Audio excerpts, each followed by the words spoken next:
আসসালামু আলাইকুম আমার সুপ্রিয় শিক্ষার্থীরা, আমাদের কলেজের ভাই ও বোন যারা যুক্ত হচ্ছেন আজকের ক্লাসটাতে।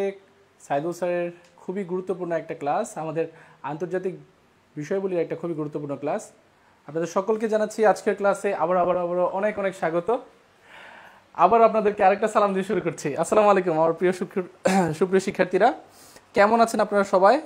একটু কষ্ট করে জানাবেন সবাই আমাকে যে কেমন আছেন আপনারা সবাই, এবং আমাদের বোর্ড কি সম্পূর্ণ ক্লিয়ার কিনা, এবং আমাকে দেখা যাচ্ছে কিনা আমাদের সাউন্ড সিস্টেম সম্পূর্ণ ক্লিয়ার কিনা, এটা সম্পর্কে একটু জানাবেন কষ্ট করে।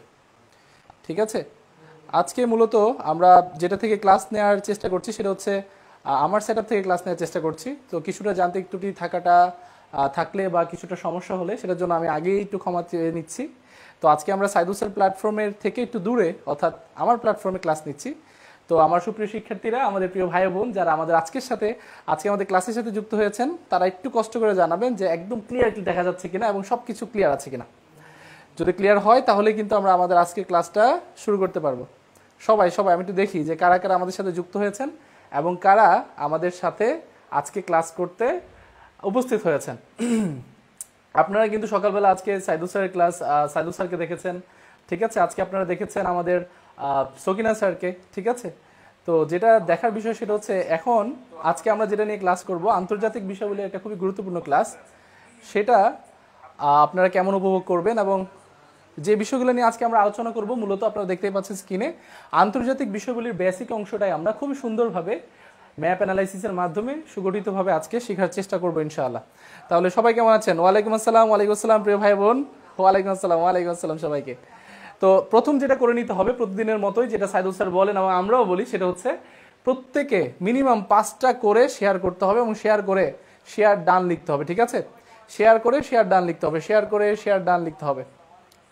ওকে, 5টা করে শেয়ার করতে হবে, না হলে কিন্তু আজকে আমরা আবারও বলছি, আজকে এত সুন্দর একটা ম্যাপ অ্যানালাইসিস, ঠিক আছে, এই ম্যাপ অ্যানালাইসিস কিন্তু আপনারা সবকিছু পাবেন না যদি আজকে শেয়ার না করেন। আজকে অবশ্যই শেয়ার করতে হবে। ঠিক আছে, আমাদের রাবিয়া ইসলাম আলিম যুক্ত হয়েছেন আমাদের সাথে। ওকে, আমাদের সাথে যুক্ত হয়েছেন রেহমা খাতুন, শেয়ার ডান মাশাআল্লাহ। জাহিদুল ইসলাম ভাই শেয়ার ডান, আলহামদুলিল্লাহ। পলি আছেন আমাদের সাথে, আলহামদুলিল্লাহ ভালো আছি। আপনারা কেমন আছেন?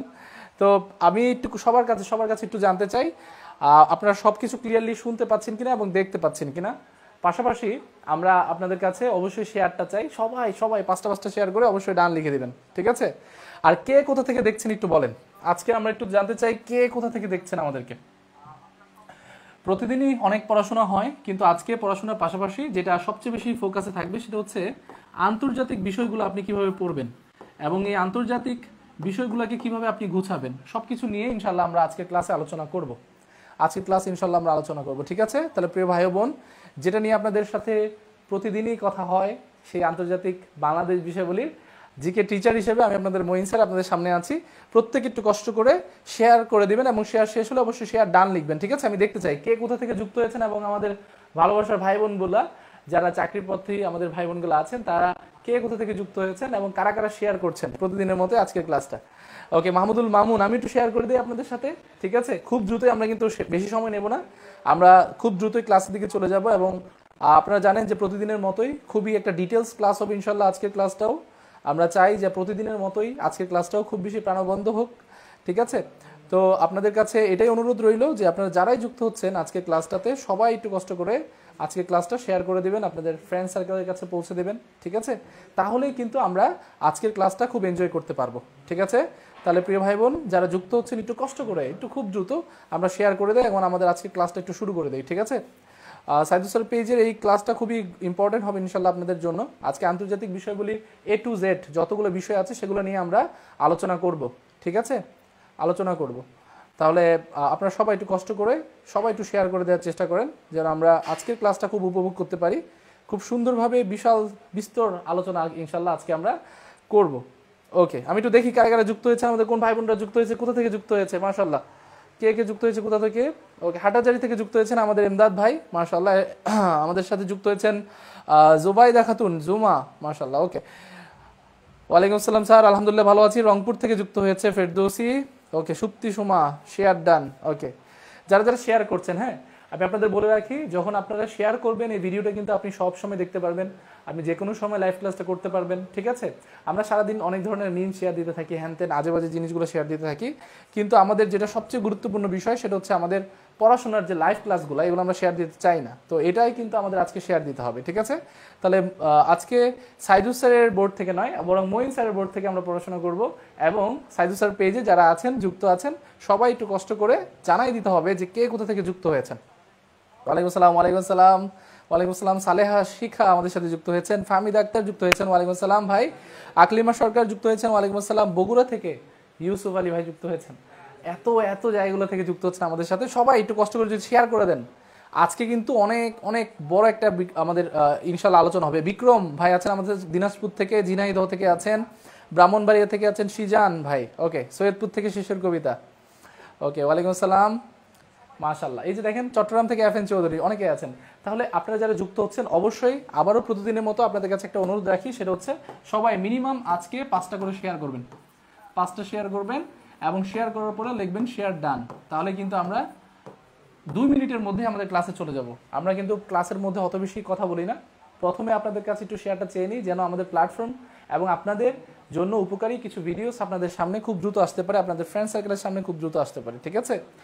ওকে, ঢাকা থেকে আছেন, ময়মনসিংহ জহর থেকে, মাশাআল্লাহ। তাহলে আমাদের অনেকেই যুক্ত হয়ে গেছে, আমরা আস্তে আস্তে ক্লাসের দিকে চলে যাই। সবাই একটু বলেন যে রেডি কিনা। যদি রেডি হন, আজকে আমরা আন্তর্জাতিক টপিকের বেসিক বিষয়গুলো, খুব খুঁটিনাটি বিষয়গুলো আজকে আপনাদের সামনে তুলে ধরবো। কিভাবে মহাদেশ পরিচিতিগুলো মনে রাখা যায়, কোন কোন ওয়েতে মনে রাখা যায়, সবকিছু নিয়েই।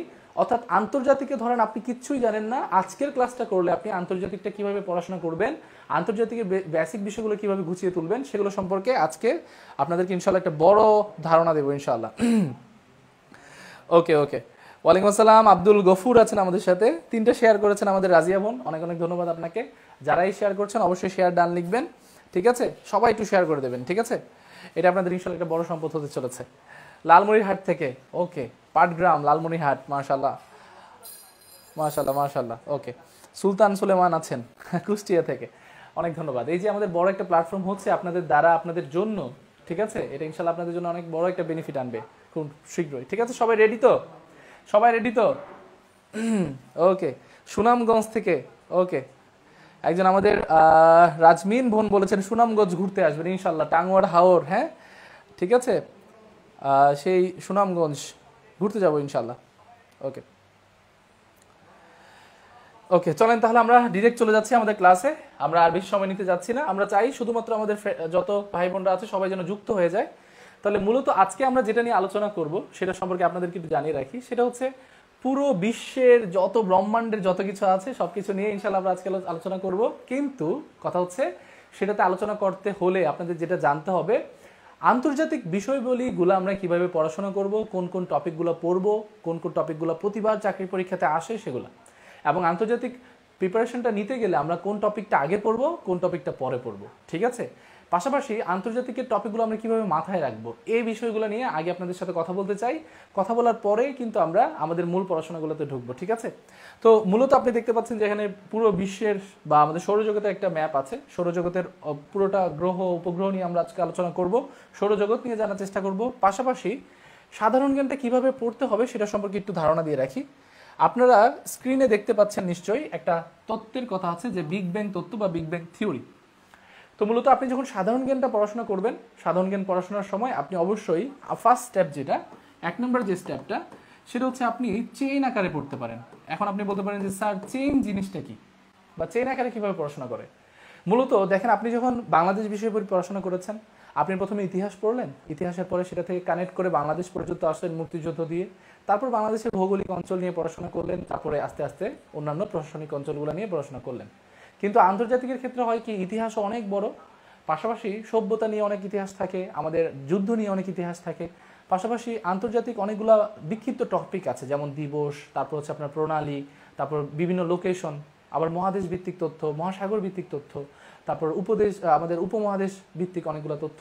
তাহলে এগুলোকে আপনি গুছিয়ে পড়ার ওয়ে হচ্ছে আপনি চেইন আকারে পড়বেন। চেইনটা কি, যেমনটা আমরা আজকের ক্লাসটা শুরু করলাম, মূলত চেইনের প্রথম চেইনটা দিয়ে শুরু করলাম। আপনি প্রথমে ধরেন পুরো বিশ্বটাকে পড়লেন একটা বিন্দু থেকে আপনি আন্তর্জাতিক শেখা শুরু করলেন। তাহলে এই বিন্দুটা ব্লাস্ট হয়ে যাবে, সৌরজগৎ সৃষ্টি হবে, সৌরজগতের প্রত্যেকটা গ্রহ সম্পর্কে আপনি জানবেন, সৌরজগৎ সম্পর্কে জানবেন। এটার পরে আপনার পরীক্ষাতে আসবে কোথা থেকে? পৃথিবী থেকে। তাহলে পৃথিবী নিয়ে আপনি জানা শুরু করবেন, সেখানকার মহাদেশ, মহাসাগর, তারপরে ইন্ডিভিজুয়ালি ঢুকে ঢুকে প্রত্যেকটা মহাদেশ, মহাসাগর সম্পর্কে আলাদাভাবে বিস্তর আলোচনা করবেন।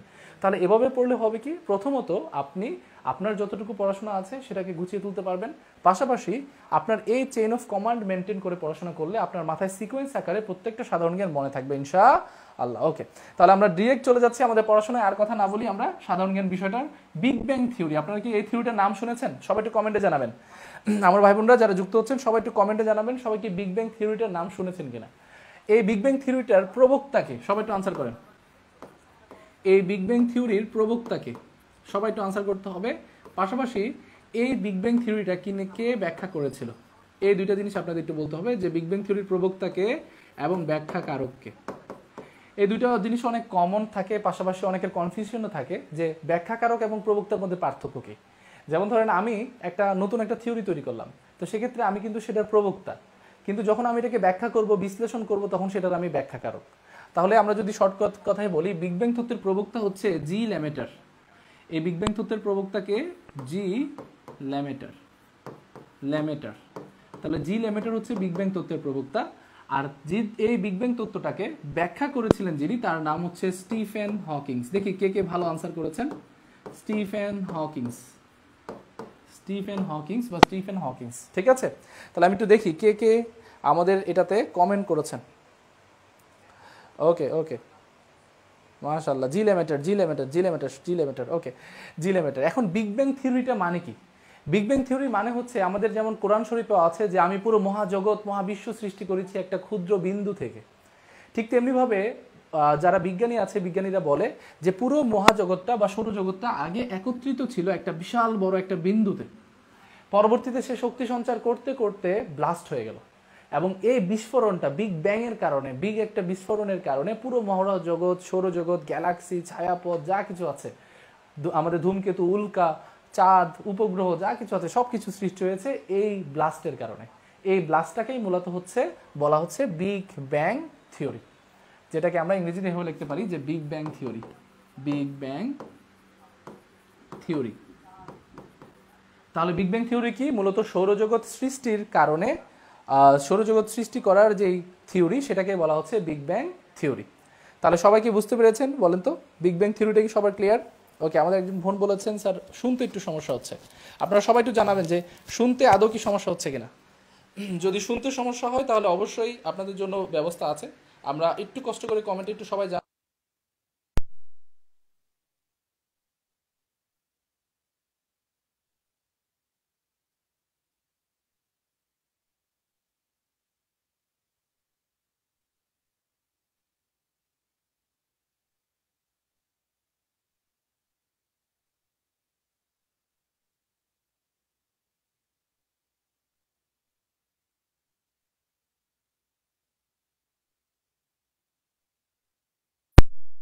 কেন আত্মবিশ্বাসটা খুঁজে পাওয়া যায়। কারণটা হচ্ছে এই জি ল্যামেটার পরে যে স্টিফেন হকিংসের নামটা শুনছেন, তিনি কিন্তু একজন প্রতিবন্ধী বলতে পারেন, বা শারীরিকভাবে তিনি প্রতিবন্ধী ছিলেন। এটার কারণটা কি? কারণটা হচ্ছে এই জি ল্যামেটারের পরে যে স্টিফেন হকিংস নামটা আপনারা শুনছেন, এই যে স্টিফেন হকিংস তিনি একজন পদার্থবিদ ছিলেন, এবং তার পুরো শরীরটা কিন্তু একসময় অচল ছিল, তার শরীরটা, ঠিক আছে। ওকে, দুঃখিত আপনাদের একটু বিঘ্নিত।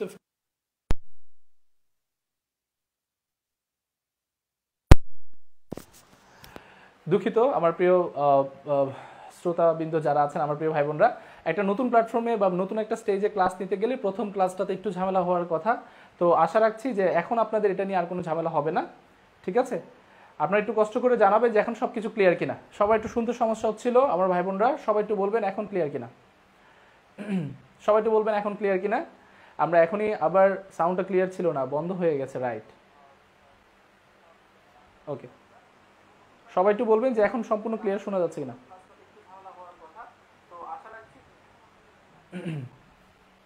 ওকে, আমাদের সমাপ্তি সুপ্তি বলেছেন এখন ক্লিয়ার। আচ্ছা, যেহেতু নতুন একটা প্ল্যাটফর্ম, আপনারা একটু ক্ষমাসুন্দর দৃষ্টিতে দেখবেন, বা নতুন একটা সেটআপের কারণে আমরা একটু ট্রাই করছি যে এটাকে বিল্ড আপ করার জন্য। তো এখন যেহেতু শোনা যাচ্ছে আলহামদুলিল্লাহ ক্লিয়ার, মাশাআল্লাহ। ওকে আমার ভাই বোনরা, আমি আশা রাখছি যে একদিন আপনারা একটু মঈন স্যারের জন্য একটু স্যাক্রিফাইস করবেন, কারণ আমরা এটাকে একটা নতুনভাবে আবার ঢালাওভাবে শুরু করছি, আমাদের নতুন আর একটা স্টেজ বা আমাদের নতুন আর একটা আপনারা বলতে পারেন যে সাউন্ড রুম। এটাতে ইনশাল্লাহ খুব দ্রুত সেটআপটা ক্লিয়ার হবে। ঠিক আছে, সাউন্ড এখন ক্লিয়ার হবে, মাশাআল্লাহ সবাই ক্লিয়ার। ওকে, তাহলে ভাই বোনরা যেটা বলছিলাম যে বিগ ব্যাং থিওরি, এই বিগ ব্যাং থিওরির প্রবক্তা হচ্ছে জি ল্যামেটার এবং ব্যাখ্যাকারক হচ্ছে স্টিফেন হকিংস। এই স্টিফেন হকিংসের বিখ্যাত কিছু গ্রন্থ আছে, এগুলো থেকে আপনাদের প্রায় সময় কিন্তু প্রশ্ন আসে। আপনারা একটু কমেন্টে জানান তো স্টিফেন হকিংসের গ্রন্থগুলো কি ছিল। একটা গ্রন্থের নাম খুবই গুরুত্বপূর্ণ একটা গ্রন্থ, যেটার নাম হচ্ছে the brief history of time. The brief history of time, তাহলে সময়ের সংক্ষিপ্ত বর্ণনা, the brief history of time, সময়ের সংক্ষিপ্ত ইতিহাস। এটা সম্পর্কে আমরা জানতে পারি কোন লেখকের মাধ্যমে? স্টিফেন হকিংসের মাধ্যমে। পাশাপাশি তার আরও একটা গুরুত্বপূর্ণ গ্রন্থ আছে, আপনারা অবশ্যই নোট করে রাখবেন আমাদের এই কথাগুলা। এই নতুন যে গ্রন্থটা স্টিফেন হকিংসের আছে সেটার নাম হচ্ছে the universe in a nutshell. The universe in a nutshell, তাহলে the universe in a nutshell, ঠিক আছে, the universe in a nutshell, এটাও কিন্তু খুব গুরুত্বপূর্ণ একটা গ্রন্থ এবং এই গ্রন্থ থেকে প্রায় সময় কিন্তু আমাদের প্রশ্ন থাকে।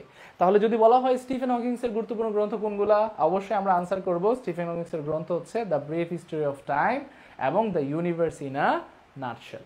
তাহলে আশা করি আপনারা সবাই ক্লিয়ার, বিগ ব্যাং তত্ত্বটা সম্পর্কে সবাই ক্লিয়ার। আমি আবারও বলছি যারা পরবর্তীতে সাউন্ডের জন্য শুনতে পারেননি, বিগ ব্যাং মূলত হচ্ছে এমন একটা থিওরি যেটার মাধ্যমে পুরো বিশ্বটা কিভাবে ব্লাস্ট হলো, ছড়িয়ে পড়লো, সেটা সম্পর্কে আমরা জানতে পারি। কিভাবে গ্রহ, উপগ্রহ, উল্কাপিণ্ড হলো সেগুলো সম্পর্কে জানতে পারি। এটার প্রবক্তা হচ্ছে জি ল্যামেটার, কিন্তু এটার ব্যাখ্যাকারক ছিলেন স্টিফেন হকিংস, যিনি মূলত ছিলেন একজন পদার্থবিদ ছিলেন। ঠিক আছে, একজন পদার্থবিদ ছিলেন এই স্টিফেন হকিংস। আপনাদের এগুলো থেকে কোশ্চেন থাকতে পারে, সবাই একটু বলবেন ক্লিয়ার কিনা। প্রিয় ভাই বোনরা সবাই একটু বলবেন তো ক্লিয়ার কিনা, সবাই একটু বলবেন যে ক্লিয়ার কিনা। ওকে, মাশাআল্লাহ সবাই বলছেন ব্রিফ হিস্টোরি অফ টাইম। ওকে, তাহলে আপনাদের কমেন্ট পেলেই কিন্তু আমরা উৎসাহ পাই যে না এখন পারছেন আপনারা সবাই। ওকে, তাহলে আমরা একটু চলে যাচ্ছি পরের টপিকটাতে। আমরা বিগ ব্যাং থিওরিটা থেকে আপনাদের যেটা নিয়ে একটু আলোচনা করি, বাট সবাই একটু আনসার করেন দেখি সবাই পারছে কিনা। বিগ ব্যাং থিওরির প্রবক্তাকে, এই যে প্রথম ফার্স্ট নাম্বার কোয়েশ্চেন একটু আনসার করে ফেলেন দেখি। এখনই মাত্র পড়িয়েছি আমরা, তাহলে সবাই একটু পারবেন হয়তোবা, এখনই পড়েছি আমরা। সবাই একটু বলেন বিগ ব্যাং থিওরির প্রবক্তাকে, সবাই আনসার করতে হবে। দেখি আমাদের সাথে কে কে যুক্ত হয়েছে। ওকে, মাশাআল্লাহ জি ল্যামেটার। ওকে, তাহলে আপনারা সবাই আনসার করছেন বিগ ব্যাং থিওরির প্রবক্তা হচ্ছে জি ল্যামেটার হচ্ছে বিগ ব্যাং থিওরির প্রবক্তা। এবং আমরা জানি এখানে স্টিফেন হকিংসটা হবে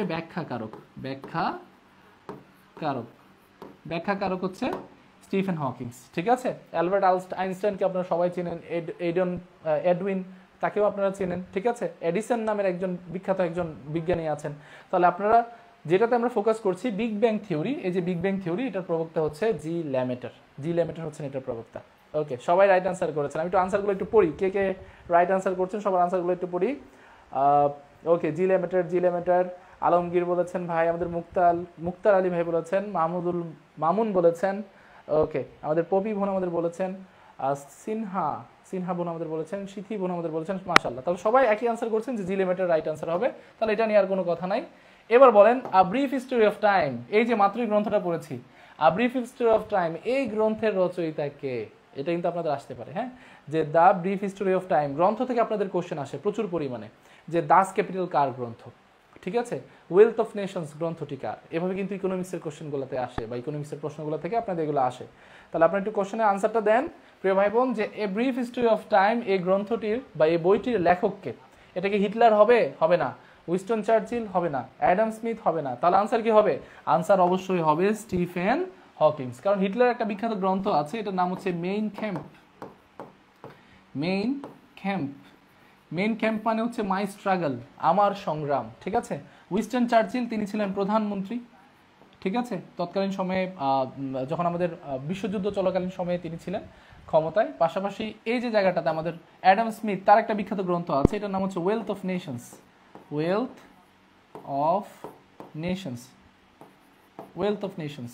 তাহলে এগুলো থেকে আপনাদের কোশ্চেন থাকতে পারে যে ওয়েলথ অফ নেশনস গ্রন্থের রচয়িতাকে, বা মেইন ক্যাম্প গ্রন্থের রচয়িতাকে, আবার ব্রিফ হিস্টোরি অফ টাইম এই গ্রন্থটার রচয়িতাকে? এই গ্রন্থটার রচয়িতা হচ্ছে স্টিফেন হকিংস, একই কথা। আশা করি সবাই পারবেন। মাশাআল্লাহ। ওয়ালাইকুম আসসালাম ভাই, আমাদের যারা যুক্ত হচ্ছেন সবাই একটু কষ্ট করে শেয়ার করে দিবেন, ঠিক আছে। আমাদের নতুন প্ল্যাটফর্ম একটা যুক্ত হয়েছে, আমাদের নতুন একটা সেটআপ যুক্ত হয়েছে, এই খুশিতেও আপনারা কিন্তু একটা শেয়ার করতে পারবেন আজকের ক্লাসটা, ঠিক আছে? একটা শেয়ার করে দিতে পারেন যে আমাদের সাইদুল স্যার পেজের মধ্যে নতুন একটা প্ল্যাটফর্ম যুক্ত হয়েছে, একটা নতুন সেটআপ যুক্ত হয়েছে, মাশাআল্লাহ। ওকে, তাহলে আমরা এটা বুঝতে পারলাম, এটা হচ্ছে ব্রিফ হিস্টোরি অফ টাইম। এটা বইটার লেখক হচ্ছেন স্টিফেন হকিংস। পাশাপাশি আরো দুইটা গ্রন্থের লেখককে পেয়ে গেছি। হিটলার লিখেছেন মেইন ক্যাম্প এবং অ্যাডাম স্মিথ লিখেছেন ওয়েলথ অফ নেশন। সবাই ডান? এতটুকু পর্যন্ত ডান হলে আমরা সৌরজগৎ নিয়ে আজকে একটু বিস্তারিত আলোচনা করব। মূলত আজকের ক্লাসটা সৌরজগতের বিস্তারিত আলোচনা এবং পুরো সৌরজগৎ সহ আমাদের পুরো পৃথিবীর অঞ্চলটাকে আপনাদের কাছে খুব সুন্দরভাবে তুলে ধরার একটা প্রয়াস আজকে করবো ইনশাআল্লাহ, ঠিক আছে? তাহলে ফারিয়া জান্নাত মোহাম্মদ আছে, এখানে রাজ্জাক ভাই আছেন আমাদের সাথে, মনির ভাই আছেন আমাদের সাথে, আর রাত্রি ভাই আমাদের আনসার করেছেন ডি। ওকে, আলমগীর ভাই আনসার করেছেন। ওকে, তৃপ্তি রায় আছেন আমাদের সাথে, মেঘবালিকা, মামুন ভাই আছেন আমাদের সাথে, মাশাআল্লাহ। ওকে, তাহলে যেটা বলছিলাম, এই যে সোলার সিস্টেম, এখন ধরেন বিগ ব্যাং মানে কি? এই সব কিছু একসাথে ছিল, প্রচন্ড পরিমাণে হিট তাপ এরা সঞ্চয় করতে করতে করতে করতে একদিন ব্লুম ব্লাস্ট হয়ে গেল এবং ব্লাস্ট হয়ে এভাবে করে ছড়িয়ে পড়লো। এই যে আপনি দেখতে পাচ্ছেন, আপনি কোথায় আছেন বলেন তো? এই যে আপনি এখানে আছেন, এই অঞ্চলটাতে আপনি আছেন, পৃথিবীতে আছেন আপনি, ঠিক আছে? এই অঞ্চলটাতে আপনি আছেন, এই পৃথিবীতে আপনি আছেন। এখন এই পৃথিবীর একটা মহাদেশের একটা দক্ষিণ এশিয়ার একটা দেশ বাংলাদেশ, তারই যে কোনো একটা প্রান্তে বসে আপনি আমাদের ক্লাসগুলো দেখছেন, এত বড় একটা সৌরজগতের মধ্যে। তাহলে এই পুরো সৌরজগৎটা নিয়ে আমরা আলোচনা করব, বিস্তারিত আলোচনা করব। পাশাপাশি আপনাকে বলতে হবে এই সৌরজগৎটা যে ব্লাস্ট হয়েছে, কোন তত্ত্বের মাধ্যমে এই সৌরজগৎটা ব্লাস্ট হয়েছে, একটু কষ্ট করে জানান তো দেখি কারা কারা আজকের ক্লাসটাতে মনোযোগী ছিল। কোন তত্ত্বের মাধ্যমে আমরা ব্যাখ্যা করি যে এই সৌরজগৎটা বিস্ফোরিত হয়েছিল? কোন তত্ত্বের মাধ্যমে, কোন থিওরির মাধ্যমে? কে কে আনসার করতে পারবেন বলেন? কোন থিওরির মাধ্যমে আমরা ব্যাখ্যা করি যে এই পুরো সৌরজগৎটা ব্লাস্ট হয়েছিল? আপনি একটু আনসার করতে থাকেন, তাহলে কিন্তু আমরা এই পুরোটা বিস্তারিত আলোচনা করব ইনশাল্লাহ, ঠিক আছে? এবার দেখেন, সৌরজগৎ নিয়ে একটু বেসিক কথাবার্তা বা বেসিক পড়াশোনা, এগুলা কিছু স্লাইড আকারে যদিও আমি পড়াতে অভ্যস্ত না, কিন্তু স্লাইডগুলো যেহেতু আমাদের রেডি হয়েছে, কিছু জিনিস স্লাইডে পড়াই, তারপরে হচ্ছে মঈন স্যারের স্টাইলে আমরা খোলামেলা আলোচনা করবো ইনশাল্লাহ, ঠিক আছে? তাহলে বিগ ব্যাং তত্ত্ব সবার আগে আনসার করেছেন কে? আমাদের শিপন দাস, শিপন ভাই আনসার করেছেন, মাশাআল্লাহ। সালমা হক আনসার করেছেন বিগ ব্যাং থিওরি। সজীব পাঠান আনসার করেছেন, মাশাআল্লাহ। ওকে, ভেরি গুড, সবাই আনসার করছেন। তাহলে বিগ ব্যাং থিওরির মাধ্যমে হচ্ছে একজন বিগ ব্যাং থিওরি বলেছে, আল্লাহ, বিগ ব্যাং না, বিগ ব্যাং, BANG, ব্যাং, বিগ ব্যাং থিওরি, ঠিক আছে? ওকে, তাহলে এবার আমরা একটু দেখি যে সৌরজগৎ, এই সৌরজগৎ আপনারা সবাই জানেন যে টোটাল 8টি গ্রহ আছে এবং তার মধ্যে বামন গ্রহ আছে কয়টা? 3টা, আর বাকিগুলো হচ্ছে আমাদের অর্থাৎ প্রাকৃতিক উপগ্রহ আছে টোটাল 5টা।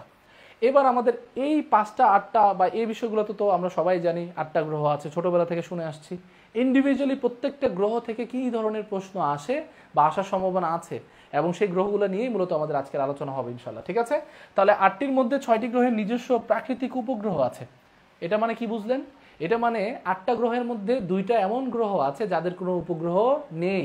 তাহলে আপনাকে প্রশ্ন করতে পারে যে কোন গ্রহটির উপগ্রহ নেই, আপনাকে আনসার করতে হবে। তাহলে এমন ইজি কোশ্চেনও কিন্তু আসে পরীক্ষাতে। তারপরে পৃথিবী ব্যতীত সবগুলো গ্রহের ইংরেজি নাম বিভিন্ন গ্রিক দেবতার নাম অনুসারে। তাহলে আমরা যদি বলি পৃথিবী ছাড়া অন্যান্য যে গ্রহগুলো আছে সেগুলো মূলত কোন দেবতার নাম অনুসারে হয়? সেগুলো কোন দেবতা? গ্রিক দেবতাদের নাম অনুসারে। আর পাশাপাশি সৌরজগতের সবচেয়ে বড় উপগ্রহ হলো বৃহস্পতির গ্যানিমিড এবং বৃহত্তম গ্রহাণুর নাম হচ্ছে সিরিস। এগুলো নিয়ে আমরা আলোচনা করব। চলেন আমরা আমার স্টাইলে আলোচনা করি, যেভাবে আমি পড়াতে স্বাচ্ছন্দ্য বোধ করি এভাবেই। দেখবেন আজকে আপনারা ইনশাল্লাহ অনেক কিছু জানতে পারবেন এবং এগুলো সম্পর্কে বিস্তারিত আজকে আপনারা লিখতে পারবেন, ঠিক আছে? ধরুন এটা আমাদের পুরোটা আমাদের সৌরজগৎটা, সৌরজগতের যিনি প্রথম যাকে নিয়ে আমরা আলোচনা করি আমাদের প্রিয় বড় ভাই, আমাদের সৌরজগতের ক্যাপ্টেন খ্যাত সূর্য। তাহলে আপনাকে ছোট করে কোশ্চেন করতে পারে যে সৌরজগতের ক্যাপ্টেন বলা হয় কাকে?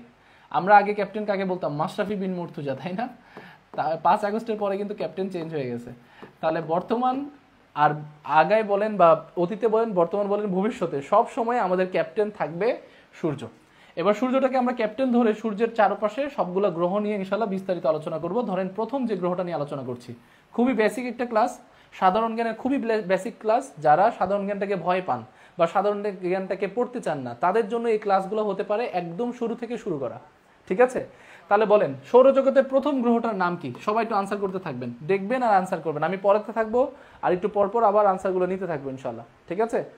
ওকে, সৌরজগতের নেতা হচ্ছে সূর্য, রাইট রাইট। তাহলে আমরা যেটা বলছিলাম, সৌরজগতের প্রথম গ্রহ কোনটা বলেন তো? সৌরজগতের প্রথম গ্রহের নাম কি? সৌরজগতের প্রথম নাম হচ্ছে বুধ।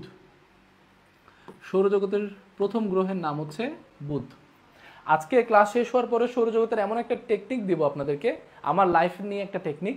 এই টেকনিকটা দিলে আপনি ক্রমগুলো মনে রাখতে পারবেন, যে কার পরে কে, সবচেয়ে ছোট বড় এগুলো মনে রাখতে পারবেন। ঠিক আছে, তাহলে সৌরজগতের সবচেয়ে প্রথম গ্রহ আপনারা অবশ্যই আনসার করে ফেলেছেন হয়তো এতক্ষণে, সেটা হচ্ছে বুধ। এই বুধের কি আছে, প্রথমত কি নেই সেটা পড়েন। বুধের কিন্তু কোনো প্রকার উপগ্রহ নেই, উপগ্রহ নেই। তাহলে প্রথমটা আমরা পেলাম যে সৌরজগতের প্রথম যে গ্রহ বুধ, এই বুধের কোনো উপগ্রহ নেই। আপনাকে কোশ্চেন করতে পারে সূর্যের নিকটতম গ্রহ কোনটা, তাহলে আমরা বলতে পারি যে সূর্যের নিকটতম গ্রহ, সূর্যের নিকটতম গ্রহ। তাহলে সূর্যের বা সৌরজগতের সূর্যের সবচেয়ে নিকটতম গ্রহটার নাম কি? বুধ। এখন দেখেন, আপনি মেলাতে গিয়েছেন, আপনার অভিভাবক হচ্ছে সূর্য। আপনার অভিভাবকরা কি করে বলেন তো? আপনার পরিবারের যত ছোট ছোট সদস্যরা আছে তাদেরকে কি করে নিজের কাছে রাখার চেষ্টা করে, বা নিজের একদম কাছে কাছে রাখে, যেন তারা হারিয়ে না যায়। তাহলে সৌরজগতের সবচেয়ে ছোট গ্রহটাকেই কিন্তু আমাদের ক্যাপ্টেন বা আমাদের অভিভাবক কাছে রাখবে, তাই না? তাহলে ওই সেন্সে আমরা বলতে পারি সৌরজগতের সবচেয়ে ক্ষুদ্রতম গ্রহের নাম কি? সবচেয়ে ক্ষুদ্রতম গ্রহের নাম হচ্ছে বুধ। সবাই কি ক্লিয়ার ভাই বোনেরা? সবাই ক্লিয়ার কিনা একটু বলেন। সবাই একটু বলতে হবে যে ক্লিয়ার কিনা। ক্লিয়ার। মাশাআল্লাহ, সবাই তো রাইট আনসার করছেন আপনারা, মাশাআল্লাহ। সূর্যের নিকটতম গ্রহ বুধ, রাইট আনসার। তাহলে আমরা বুঝতে পারছি যে সৌরজগতের সবচেয়ে নিকটতম যে গ্রহ সেটার নাম হচ্ছে বুধ। এবার এই বুধ থেকে আপনাদের এই ধরনের কোশ্চেন আসতে পারে যে উপগ্রহ নেই কোন গ্রহে, সৌরজগতের সবচেয়ে নিকটতম গ্রহ কোনটা, সূর্যের সবচেয়ে ক্ষুদ্রতম গ্রহ কোনটা, বুধ। ঠিক আছে, এবার বুধের পরে যেটা নিয়ে আমরা আলোচনা করব সেটা হচ্ছে আমাদের দ্বিতীয় গ্রহ। আপনারা একটু আনসার করেন তো, সৌরজগতের দ্বিতীয় নিকটতম গ্রহের নাম কি? কে কে আনসার করতে পারবেন? সবাই একটু আনসার করেন। সৌরজগতের দ্বিতীয় নিকটতম গ্রহের নাম কি? সৌরজগতের দ্বিতীয় নিকটতম গ্রহের নাম কি? সবাই একটু আনসার করতে হবে। সৌরজগতের দ্বিতীয় নিকটতম যে গ্রহ, এটার নাম হচ্ছে শুক্র। এটার নাম কি বলেন তো? এটার নাম হচ্ছে শুক্র। আপনারা সবাই শুক্রের নাম কিন্তু শুনেছেন, তাই না? শুক্র। তাহলে সৌরজগতের দ্বিতীয় নিকটতম গ্রহের নাম হচ্ছে শুক্র। আপনাদের কোশ্চেন হতে পারে সৌরজগতের সবচেয়ে উজ্জ্বলতম গ্রহের নাম কি, উষ্ণতম গ্রহের নাম কি, ভ্রূণ গ্রহ কাকে বলা হয়, যমজ গ্রহ কাকে বলা হয়, শুকতারা কাকে বলা হয়, সন্ধ্যা তারা কাকে বলা হয়, পৃথিবীর নিকটতম গ্রহ কোনটা, এভাবে কিন্তু কোশ্চেন আসতে পারে। তো সেক্ষেত্রে শুক্রটা কিন্তু অনেক অনেক ফিচার্স আছে। প্রথমত এই শুক্রের মধ্যে আপনি কি পাবেন? শুক্রের মধ্যে প্রথমত কোনো উপগ্রহ নেই, উপগ্রহ নেই। তাহলে একটু দেখেন প্রিয় ভাই বোনরা, সৌরজগতের দ্বিতীয় যে গ্রহটার নাম আপনারা পাচ্ছেন শুক্র, এই শুক্রের কোনো উপগ্রহ নেই, বুধেও কোনো উপগ্রহ নেই, শুক্রতেও কোনো উপগ্রহ নেই। এই শুক্রকে আমরা সকালের আকাশে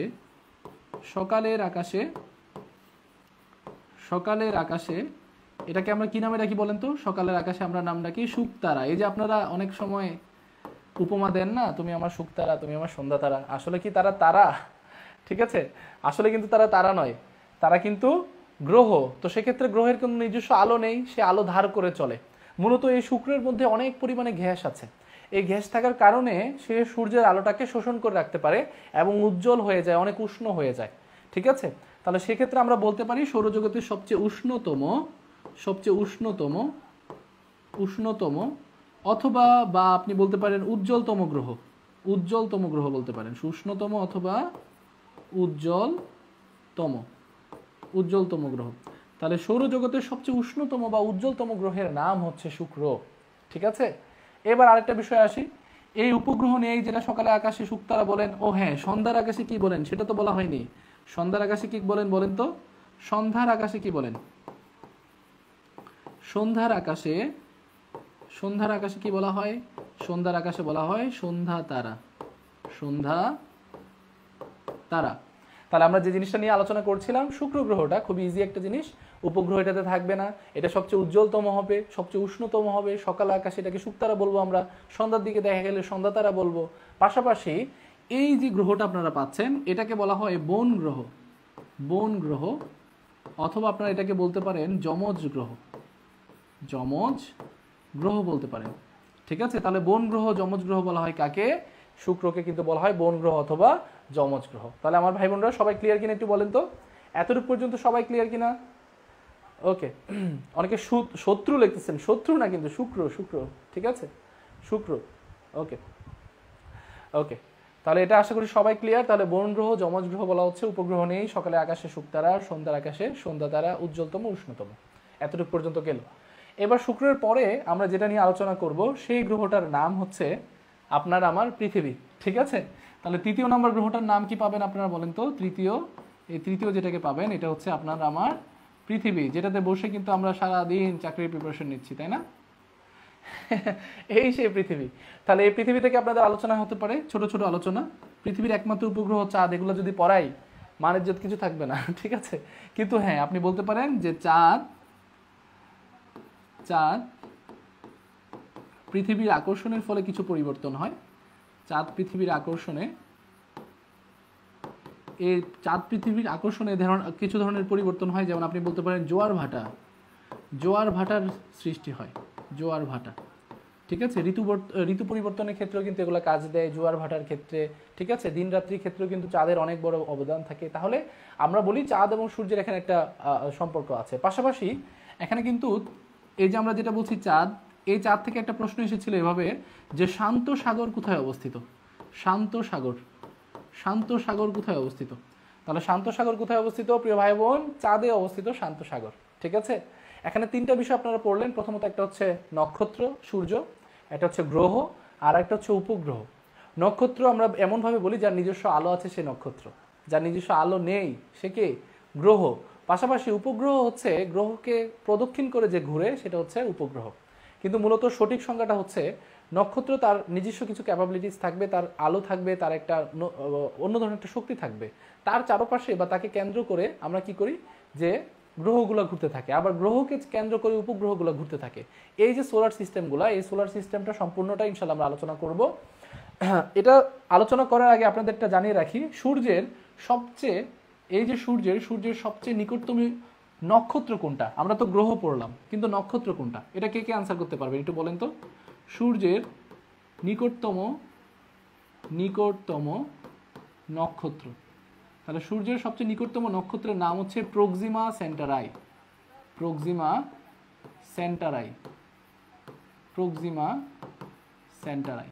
তাহলে প্রক্সিমা সেন্টারাই হচ্ছে সূর্যের সবচেয়ে নিকটতম একটা নক্ষত্র।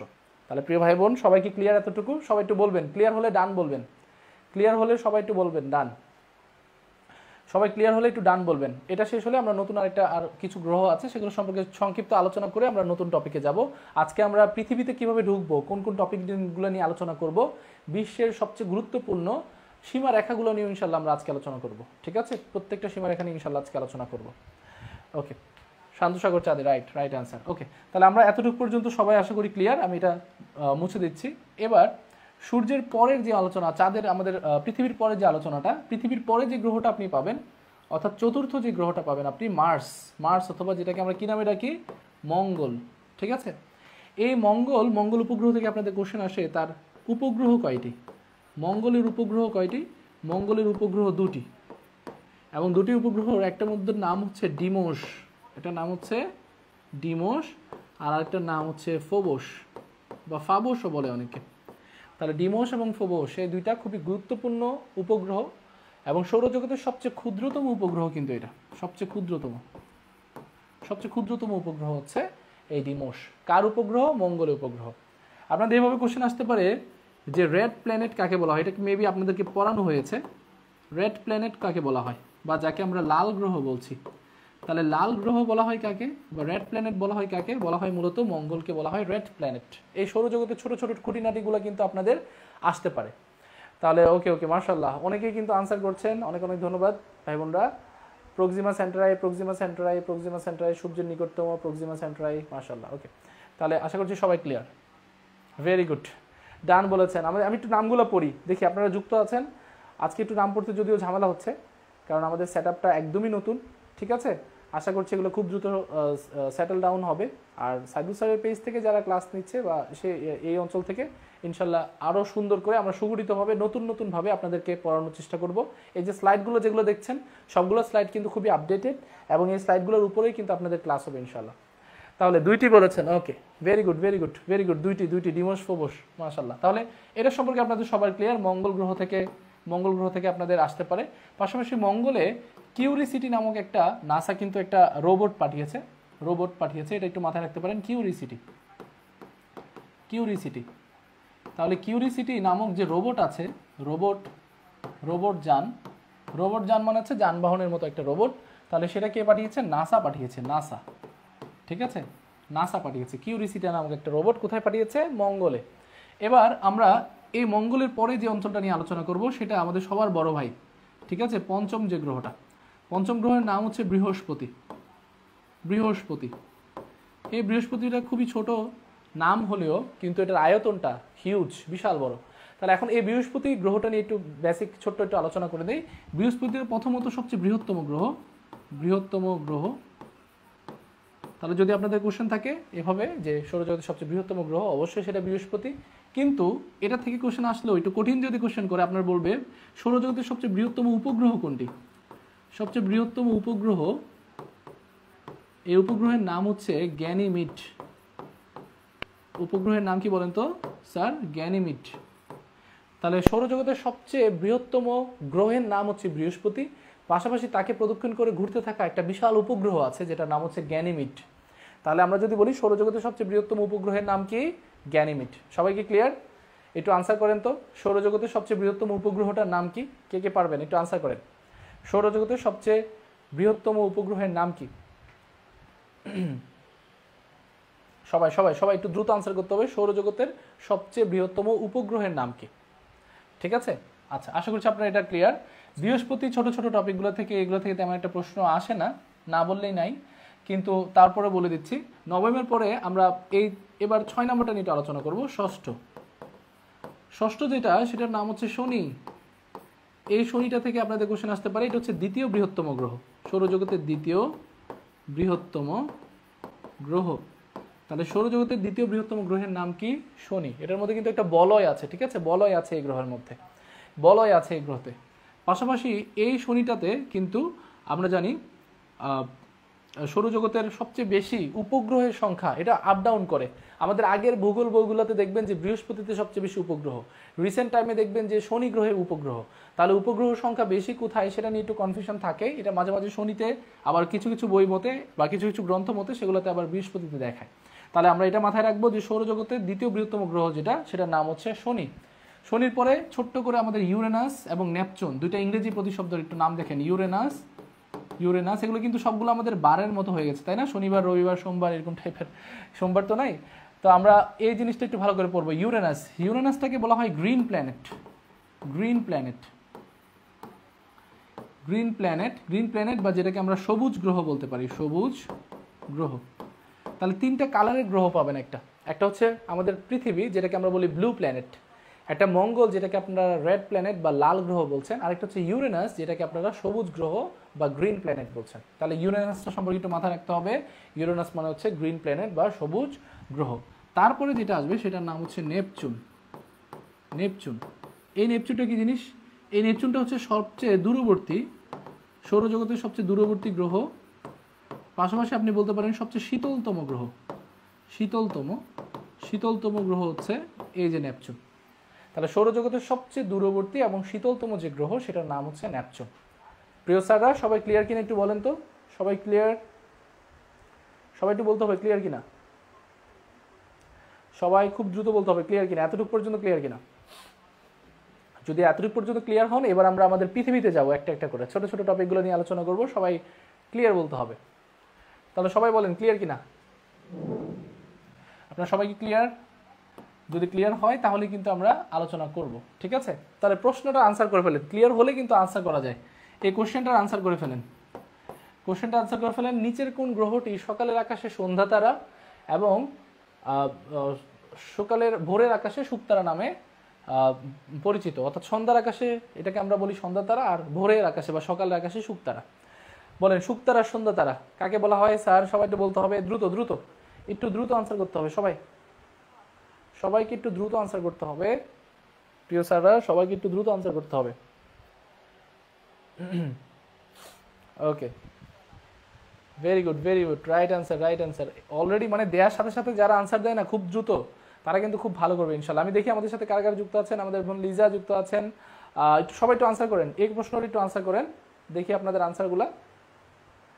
ওকে, আলহামদুলিল্লাহ ক্লিয়ার বলেছেন। আমাদের মাঝারুল ভাই আছেন, আবু হানিফ স্যার আছেন আমাদের সাথে, মাশাআল্লাহ। ওকে, তাহলে যেটা বলছিলাম, এই অঞ্চলগুলো থেকে কিন্তু আপনাদের বারবার করে প্রশ্ন আসবে, তাহলে এটা ভালো করে আয়ত্তে আনাটা কিন্তু এখন একদম গুরুত্বপূর্ণ। ওকে, তাহলে রিচি আছেন আমাদের সাথে আছেন সবার আগে আনসার করছেন আরিয়া ইকরাম, আনসার করেছেন সবার আগে উনি আনসারটা করেছেন। ওকে, তাহলে আমরা যেটা বলছিলাম সেটা হচ্ছে আমাদের নিচের কোন গ্রহটি সন্ধ্যার আকাশে সন্ধ্যা তারা এবং ভোরের আকাশে শুকতারা নামে পরিচিত। তাহলে সেক্ষেত্রে আমাদের কোশ্চেন আনসারটা করতে হবে সবাই। বুধ গ্রহ হবে না, বুধটা বলেছিলাম ছোট ক্ষুদ্র, সেটা বাদ। শুক্রটাই তো, তাই না? দেখেন শুকতারা আর হচ্ছে শুক্র, এই দুজনের মধ্যে কিন্তু কমন আছে, তাই না? তাহলে এটা হবে কি বলেন তো? শুক্র। সবাই আনসার করতে হবে শুক্র, রাইট আনসার। সবাই রাইট আনসার করেছেন আপনারা। তাহলে আশা করছি এটা একদমই ক্লিয়ার সেলফ টেস্টটা, যে নিচের কোন গ্রহটি সন্ধ্যার আকাশে সন্ধ্যা তারা এবং ভোরের আকাশে শুকতারা নামে পরিচিত। পরেরটাতে চলে যাচ্ছি আমরা। সবাই রাইট আনসার করেছেন। নিচের কোন গ্রহটিকে লাল গ্রহ বলা হয়, রেড প্ল্যানেট বলা হয়? মেরিটাইম ইউনিভার্সিটিতে একবার প্রশ্নটা আসছিল, which of the following question is called red planet, বা লাল গ্রহ বলা হয় কাকে? ঠিক আছে, লাল গ্রহ বলা হয় কাকে? তাহলে প্রিয় স্যাররা, লাল গ্রহ কাকে বলা হয় বা রেড প্ল্যানেট কাকে বলা হয়? মূলত রেড প্ল্যানেট বা লাল গ্রহ বলতে আমরা বুঝি কোন গ্রহকে বলেন তো? মঙ্গল গ্রহকে। কারা আনসার করেছেন মঙ্গল গ্রহ? একটু দেখি তো, আমি একটু সবার একটু নামটা পড়ি এবার, একটু নামটা পড়ি। সৌরভ মজুমদার স্যার বলেছেন মঙ্গল, রাইট অ্যান্সার, মাশাআল্লাহ। ওকে, তারপরে কে আনসার করেছেন? জুলহাস উদ্দিন আনসার করেছেন, মৃত্তিকাশীল আনসার করেছেন, নুসরাত নিশি আনসার করেছেন, পলি রয় আনসার করেছেন, কে এইচ রানা আনসার করেছেন, ওমর ফারুক আনসার করেছেন, মাশাআল্লাহ, ভেরি গুড। মঙ্গল আনসার করেছেন সাইফুল ইসলাম, জুনায়েদ হাসান, ভেরি গুড, সবাই আনসার করছেন, সাবাস। অনেক ধন্যবাদ আপনাদেরকে যারা আনসার করছেন, অনেক ধন্যবাদ। তাহলে আমরা মূলত যেটা নিয়ে কথা বলছিলাম সেটা হচ্ছে আমাদের গ্রহগুলা নিয়ে, ঠিক আছে? ওকে, এটা কি আফজাল হোসেন ভাই? ওকে, নাজিয়া খান রাত্রি, আমি সবার নামগুলো একটু পড়ি, অনেকক্ষণ ধরে নাম পড়া হচ্ছে না। আরিয়া ইকরাম স্যার আছেন আমাদের সাথে, পলি রয়, সবাই আনসার করেছেন, রাইট আনসার, ভেরি গুড, সাবাস, সবাই রাইট আনসার করেছেন। তাহলে এবার আমরা মূলত হচ্ছে একটু গুরুত্বপূর্ণ আরেকটা টপিক নিয়ে আলোচনা করব, সেটা হচ্ছে আমাদের এই পৃথিবী বা পৃথিবীর খুবই গুরুত্বপূর্ণ একটা অঞ্চল, যেটার নাম হচ্ছে বায়ুমণ্ডল। বায়ুমণ্ডলটা নিয়ে একটু আলোচনা করব। এই বায়ুমণ্ডলটা থেকে কিন্তু আপনাদের প্রশ্ন আসে, তাই না? এই বায়ুমণ্ডলটা থেকে কিন্তু আপনাদের প্রশ্ন আসে, পৃথিবীর বায়ুমণ্ডল, এই বায়ুমণ্ডলটা থেকে কোশ্চেন আসে। বায়ুমণ্ডলে অনেকগুলো জিনিস থাকে স্যার, রাইট আনসার। ইকরামুল হক আনসার করেছেন, সাজিয়া খাতুন আনসার করেছেন, মাশাআল্লাহ, ভেরি গুড। আচ্ছা, তাহলে বায়ুমণ্ডলের মূলত আপনারা সবাই একটু আনসার করে বলেন তো, বায়ুমণ্ডলের প্রধান উপাদান কয়টি? আমরা যদি বলি বায়ুমণ্ডলের প্রধান উপাদান হচ্ছে দুটি। প্রধান উপাদান, বায়ুমণ্ডলের প্রধান উপাদান হচ্ছে দুটি, একটা হচ্ছে নাইট্রোজেন, এই যে এখন আমরা কিন্তু পৃথিবীতে চলে আসলাম, আমাদের সৌরজগতের আলোচনা শেষ, আমরা পৃথিবী নিয়ে একটু আলোচনা করব। তাহলে আমাদের পৃথিবীতে আমরা যদি বলি বায়ুমণ্ডলের যে স্তরগুলো আছে তার মধ্যে বায়ুমণ্ডলের সবচেয়ে গুরুত্বপূর্ণ প্রধান উপাদান হচ্ছে নাইট্রোজেন, আর দ্বিতীয়ত হচ্ছে অক্সিজেন। ঠিক আছে, আপনারা একটু কমেন্টে জানান তো, নাইট্রোজেন আছে পুরো আমাদের বায়ুমণ্ডলের মধ্যে, নাইট্রোজেন আছে কত পার্সেন্ট আর অক্সিজেন আছে কত পার্সেন্ট? সবাই একটু আনসার করবেন প্রিয় ভাই বোনরা, একটু দেখতে চাই, সবাই একটু আনসার করেন, একটু দেখতে চাই আপনাদের আনসারগুলা, যে বায়ুমণ্ডলে নাইট্রোজেন আছে কত পার্সেন্ট এবং অক্সিজেন আছে কত পার্সেন্ট, সবাই একটু বলতে হবে। আমি আপনারা বলতে আমি একটু বলে দিই। প্রথমত নাইট্রোজেন কত আছে? নাইট্রোজেন আছে 78.01%, আর অক্সিজেন আছে কত পার্সেন্ট? 20.71%, অর্থাৎ 20.71%। ঠিক আছে, আপনারা সবাই একটু আনসার করেন, দেখি কারটা মিলে যায়। নাইট্রোজেন কত পার্সেন্ট আছে? 78 বা 78.01%, এবং আমরা জানি যে অক্সিজেন আছে কত? 20.71%। ঠিক আছে, তাহলে বায়ুমণ্ডলের মূল উপাদান দুইটা, একটা হচ্ছে নাইট্রোজেন 78 এবং অক্সিজেন 20%। পাশাপাশি এই যে বায়ুমণ্ডলের স্তর আছে কয়টা, এটা থেকে আপনাদের কোশ্চেন আসতে পারে যে বায়ুমণ্ডলের স্তর কয়টি, এটা থেকে আপনাদের কোশ্চেন আসতে পারে। আমরা জানি যে বায়ুমণ্ডলের স্তর আছে কয়টি স্যার? সবাই আনসার করেন তো। সবাই জানেন আপনারা যে বায়ুমণ্ডলের স্তর আছে 5টি স্তর আছে বায়ুমণ্ডলে, এবং এই 5টি স্তর থেকে কিন্তু প্রায় সময় কোশ্চেন আসে যে কোন স্তরে কি আছে, কততম কি, এগুলো সবাই। তাহলে সবাই একটু আনসার করেন, বায়ুমণ্ডলের স্তর আছে কয়টা? আমি একটু আনসারগুলো দেখতে চাই সবার। আমি একটু সবার আনসারগুলো দেখতে চাই। আমাদের সাথে যুক্ত আছেন কি আমি আবার একটু বলি। মাশাআল্লাহ, আকলিমা লিমা বলেছেন আমাদের বোন। ওকে, আমার কমেন্ট দেখে না, আহা কে বলেছে এটা? নিশি সুলতানা, সালমা হক, ভেরি গুড। আসলে আমাদের সাইদুল স্যার অনেক হচ্ছে, যার সাইদুল স্যারের যে সেট আপটা আছে, অর্থাৎ আমাদের ঢাকার যে সেট আপটা, ঢাকার সেট আপে কিন্তু আমরা প্রচুর পরিমাণে, সেটাতে খুব সুন্দর একটা সেট আপ আছে, সেটাতে আপনি কমেন্টগুলো পড়ার একটা ওয়ে থাকে। তো আমাদের নতুন সেট আপে কমেন্টগুলো পড়তে একটু ঝামেলা হচ্ছে। তারপর আমি চেষ্টা করছি আজকে ক্লাসে আপনাদেরকে একটু সুন্দরভাবে কমেন্টগুলো পড়ে শোনানোর জন্য। তো আজকের ক্লাসটা আজকে একটু যেহেতু একটু ডিলে হচ্ছে বা একটু ঝামেলা হচ্ছে, এটার জন্য আমি ক্ষমাসুন্দর দৃষ্টিতে আপনাদের দেখার জন্য আহ্বান জানাচ্ছি। কিন্তু আমরা অনেকগুলো ডাটা পাবো ইনশাল্লাহ, ঠিক আছে আজকের ক্লাসটাতে। তাহলে প্রিয় ভাই বোন সবাই একটু বলবেন। এই যে নুসরাত নিশি বলেছেন, মাশাআল্লাহ, নুসরাত নিশি কি বলেছেন? 78%, ভেরি গুড। তাহলে 78% আমাদের কি আছে? 78.01% আছেন আমাদের নাইট্রোজেন, ঠিক আছে, নাইট্রোজেনের অংশটা আছে। ওকে, তাহলে আমরা যেটা নিয়ে এখন আলোচনা করব সেটা হচ্ছে খুবই গুরুত্বপূর্ণ একটা অঞ্চল, বায়ুমণ্ডলের স্তর, ঠিক আছে। বায়ুমণ্ডলের স্তরগুলো নিয়ে একটু আলোচনা করব। সবাই একটু খেয়াল করেন, সবাই পাঁচটা আনসার করেছেন আমি দেখলাম। তাহলে বায়ুমণ্ডলের স্তর পাঁচটা, এই পাঁচটা নিয়েই মূলত আমরা একটু করে আলোচনা করব, যেহেতু আমাদের বায়ুমণ্ডলের স্তরগুলা প্রায় সময় প্রশ্নে আসে। বায়ুমণ্ডলের প্রথম স্তরটা কে বলতে পারবে? বায়ুমণ্ডলের প্রথম যে স্তর বা বায়ুমণ্ডলে আমাদের পৃথিবীর ভূপৃষ্ঠের সবচেয়ে নিকটতম স্তর, দেখেন এটা হচ্ছে পৃথিবী। এই পৃথিবীর যে ভূপৃষ্ঠটা আছে, এই ভূপৃষ্ঠ থেকে বায়ুমণ্ডলের প্রথম যে স্তরটা, এই স্তরটা 1 নম্বর স্তর, 2 নম্বর, 3 নম্বর, 4 নম্বর, 5 নম্বর, এরকম অনেকগুলো লেয়ারে বায়ুমণ্ডলটা সাজানো। এই লেয়ারগুলোই মূলত আলোচনা করব, যে প্রথম স্তরে কি আছে, দ্বিতীয় স্তরে কি আছে, তৃতীয় স্তরে কি আছে, এভাবে করে আমরা স্তরে স্তরে বায়ুমণ্ডলগুলো শিখবো ইনশাআল্লাহ, ঠিক আছে। তাহলে যেটা বলছিলাম আপনাদেরকে, প্রথম স্তরের নাম কি, কে বলতে পারবেন? বায়ুমণ্ডলের প্রথম স্তর, বায়ুমণ্ডলের প্রথম স্তর, এই বায়ুমণ্ডলের প্রথম স্তরের নাম কি? বায়ুমণ্ডলের প্রথম স্তরের নাম হচ্ছে ট্রপোস্ফিয়ার, ঠিক আছে, ট্রপোস্ফিয়ার।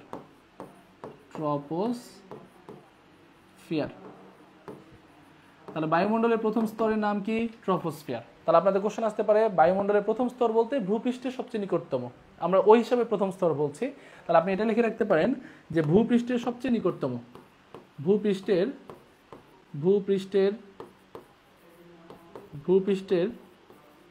সবচেয়ে নিকটতম,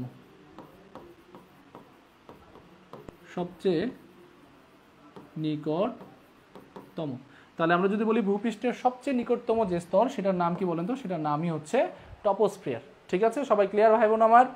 সবাইকে ক্লিয়ার? তাহলে আপনাদের এভাবে কোশ্চেন আসতে পারে যে আমাদের ভূপৃষ্ঠের সবচেয়ে প্রথম যে স্তরটা বা সবচেয়ে নিকটতম যে স্তরটা, সেটার নাম কি? সেটার নামই হচ্ছে ট্রপোস্ফিয়ার। এখন এই ট্রপোস্ফিয়ারে কিন্তু কি কি হয়? মেঘ, ঝড়, বাতাস যা কিছু আছে সব কিন্তু এই স্তরটাতে হয়। তাহলে আপনি আনসার করতে পারেন যে মেঘ বৃষ্টিপাত কোথায় হয়? বৃষ্টিপাত, এই মেঘ বৃষ্টিপাতগুলো মূলত কোন স্তরে হয়? ট্রপোস্ফিয়ার বা এই অঞ্চলটাতে হয়, প্রথম স্তরটাতে হয়। তাহলে আমার ভাই বোনরা সবাই ক্লিয়ার কিনা একটু বলেন তো? বায়ুমণ্ডলের এই স্তরে কি হয়? মেঘ হয়, বৃষ্টিপাতের এই অঞ্চলটা থেকে হয়, ঠিক আছে। আমরা জানি যে তুষারপাত হয় এই অঞ্চলটা থেকে। তাহলে এটা হচ্ছে ট্রপোস্ফিয়ার। সবাইকে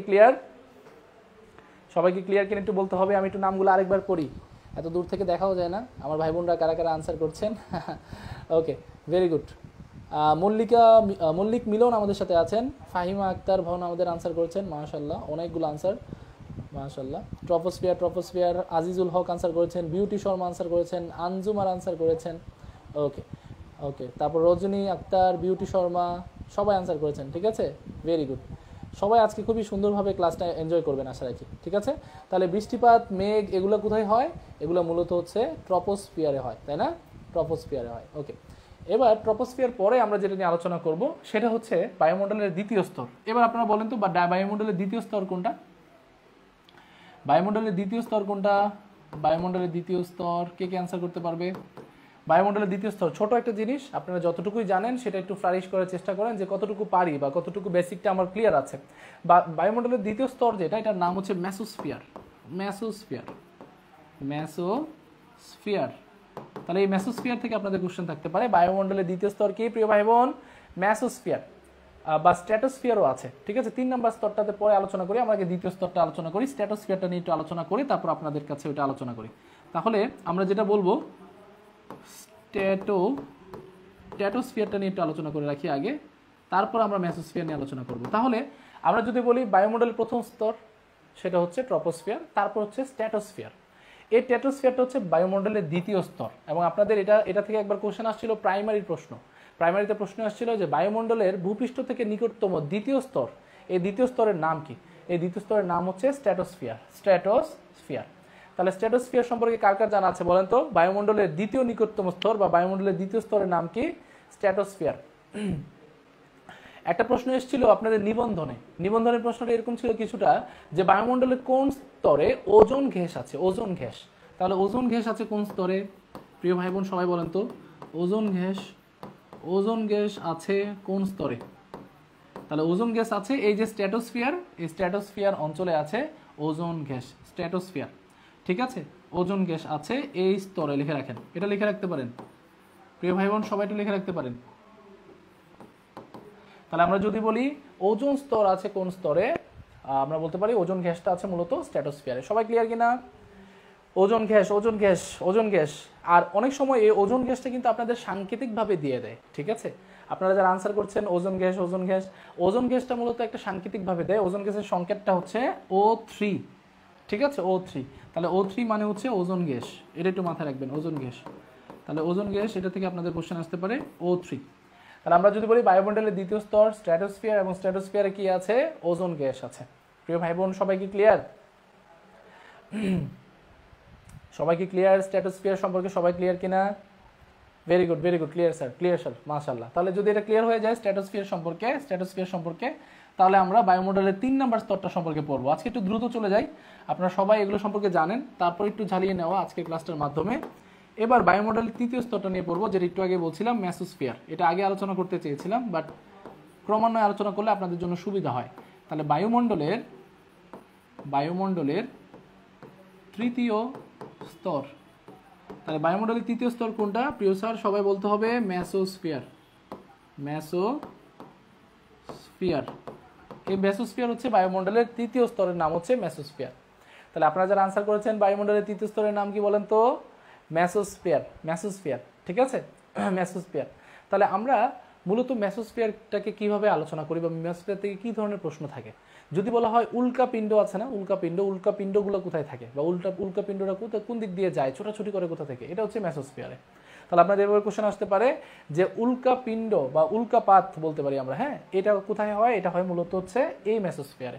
তাহলে আমরা বলতে পারি উল্কাপাত ঘটে এখানে, উল্কাপাত ঘটে এই স্তরে। বায়ুমণ্ডলের এই স্তরে কি হয়? উল্কাপাত ঘটে এই স্তরে। তাহলে আমরা বললাম বায়ুমণ্ডলের যে তৃতীয় স্তর, এটার নাম হচ্ছে মেসোস্ফিয়ার, এবং মেসোস্ফিয়ারে কি হয়? উল্কাপাত ঘটে। তাহলে সবাই ক্লিয়ার? সবাই ক্লিয়ার? এই যে আমাদের মেসোস্ফিয়ারও কিন্তু আমাদের পুরো বায়ুমণ্ডলটাকে শীতল রাখে। তাহলে যদি বলা হয় শীতলতম তাপমাত্রা ধারণ করে রাখে বায়ুমণ্ডলে কোন স্তর, শীতল করে রাখে কোন স্তর, তাহলে সেটা হবে মেসোস্ফিয়ার। আমার ভাই বোনরা সবাই ক্লিয়ার কিনা একটু বলেন। আমি একটু আবার নামগুলো একটু পড়ি, দেখি আমার কোন ভাই বোনরা আছে আমাদের সাথে। ওকে, আমি দেখতে পাচ্ছি আমাদের সাথে আজকের ক্লাসটা যদিও আমাদের এমসিকিউ টাইপের ক্লাস না, তাই হয়তো বা অনেককে কমেন্ট করার সুযোগ পাচ্ছেন না, কিন্তু আমরা একটু মাথায় রাখবো এভাবে যে প্রত্যেকটা বায়ুমণ্ডলের স্তরগুলো নিয়ে একটু আলোচনা করব, এবং ওই স্তরের বেসিক বিষয়গুলো সম্পর্কে একটু আলোচনা করার চেষ্টা করব। ঠিক আছে, ওকে। লাভলি আকলা আছেন আমাদের সাথে, আঞ্জুমান আরা, ফারিয়া জান্নাত বলেছেন তৃতীয় স্তরের নাম হচ্ছে মেসোস্ফিয়ার। ওকে, আমি লিখতে পারছি না, একটু লিখবেন, দ্রুত করে লিখবেন আজকে, হ্যাঁ, কারণ আমাদের আজকের ক্লাসটা অনেক ডিটেলসের ক্লাস, অনেক কিছু আসবে। এটা বেসিক পড়াশোনা করছি এখন আমরা। বায়ুমণ্ডলের তৃতীয় স্তর mesosphere, very good, very good. তাহলে আচ্ছা, তাহলে যেটা নিয়ে বলছিলাম আমরা, আমাদের এই মেসোস্ফিয়ার টপিকটা আমরা শেষ আশা রাখছি। এবার আমরা পরের টপিকটা নিয়ে একটু আলোচনা করি, বায়ুমণ্ডলের চতুর্থ যে স্তর। সবাই একটু বলেন তো বায়ুমণ্ডলের চতুর্থ স্তর কোনটা প্রিয় ভাই বোন? সবাই একটু বলতে হবে বায়ুমণ্ডলের চতুর্থ স্তরের নাম কি? বায়ুমণ্ডলের চতুর্থ স্তরের নাম কি? সবাই একটু বলতে হবে বায়ুমণ্ডলের চতুর্থ স্তরের নাম কি?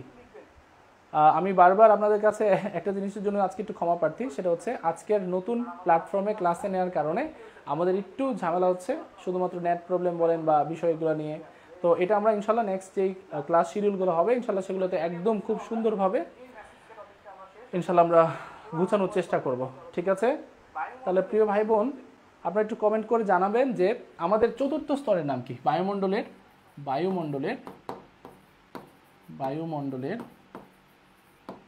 চতুর্থ চতুর্থ স্তরের